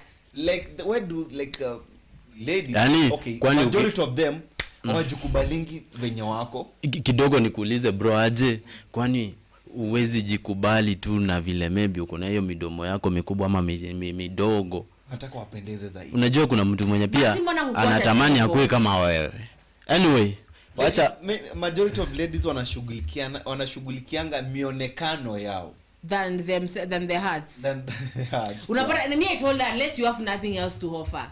It's for your body. That's why unakubali kwa hizo vitu. If you knew confidently there's something else you can offer this man. Huyo ni mtu ajielewi kwanza first of all. Mtu ajielewi na ajikubali. Nasemanga so once kama ujielewi na ujikubali, you will let others wakuelewe na wakushughulikie na ukubaliki. Yeah. Accept yourself. Acha kutaka kuacceptiwa na watu wengine. That's it. You should come first. Yeah. Anyway, I want to say thank you so much for those who are watching us. Mmoja amesema, one of our best supporters amesema, and please wish our daughter Prudence a happy birthday. We will appreciate. Happy birthday Prudence, where you are. Happy birthday. Happy birthday to her. Zulfa ambia mtoto baby Prudence happy birthday. Zulfa, come on. Happy birthday baby Prudence. Yes. Yeah, happiest of all birthdays. Yes. And I hope as I don't know how old she is, yes, but as you turn, as you know, ni +1, yes. I pray equal as memorable, as in equal the best thing, and I hope that ujuage the joy of your parents. So they love you so much. Yes, bro, mtamkie kitu. Happy birthday Prudence. May your ear, like a shine kama vile unakoga umeshine. And my almighty God, fulfill the desires that you have in your heart all day every day. Thank you so much. Pia mimi niseme happy birthday Prudence. May you be light in your family, in Jesus' name. Amen. As you start your new year, let your year be a year of prosperity and hope. Thank you so much, guys. Kuna vile Zulfa, ilikuwa tucheze pia. She's 3 years old. She's turning 3 years old. That is really, really, really nice. Unazungumzia Prudence? Yeah, eka video wewe. I wanna she's 3 years old. Oh, ni 3 years old. Wait, Kim is getting old. You're getting old. Tuendelee. Sasa mimi mtu mwenye nataka kucheza hapa si 3 years old. Who's your Prudence? Take you. That is not prudence. I wanted to just see the way you will react anyway. Yeah, Prudence ni mtoto very beautiful. I saw her. So beautiful. Happy so birthday to her, by the way. Haya, acha tucheze huyu pia. Tumwambie happy birthday, eh? Happy birthday wherever she is. That is the beautiful angel. Happy birthday wherever you are. You know she's watching, yes? Haya.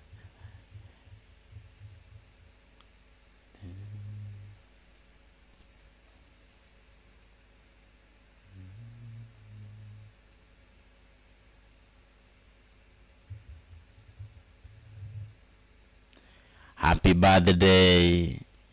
Zulfa, why can't you sing for her? Kwani ulikuwa unatudanganya tunajua kuimba? Nilikwambia siku gani najua kuimba? Haya, muimbie. Yeye na hiyo sauti yako. No, nyiwa imbieni. Muimbie na hiyo sauti yako. Usikia bass, mimi nishamwimbiaga jana usiku.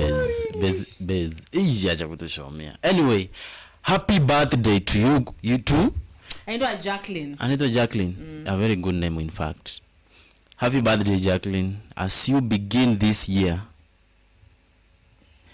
may you be a star in your family. This girl is a star in my family. She's a star already. She's a star already. Sasa unaona ni kama awasi, unaona niko na yeye spiritually. Niko na nyie spiritually hata kama mniambia. Happy birthday, Jacqueline. And I love you, mommy, so much. You'll any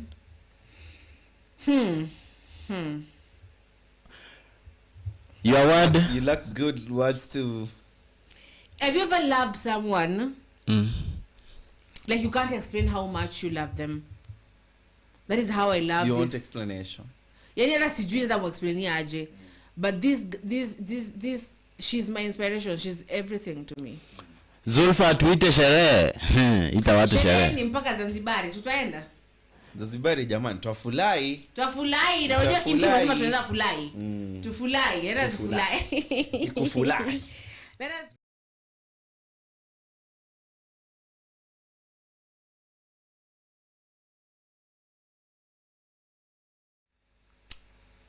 kipenzi changu. Tunamtakia mema. Namtakia kila laheri. Kila laheri. Anyway, thank you so much, Zulfa. I think I'm good and I really appreciate. I'm thanking you guys for joining us, and let us meet at the other time. Thank you so much.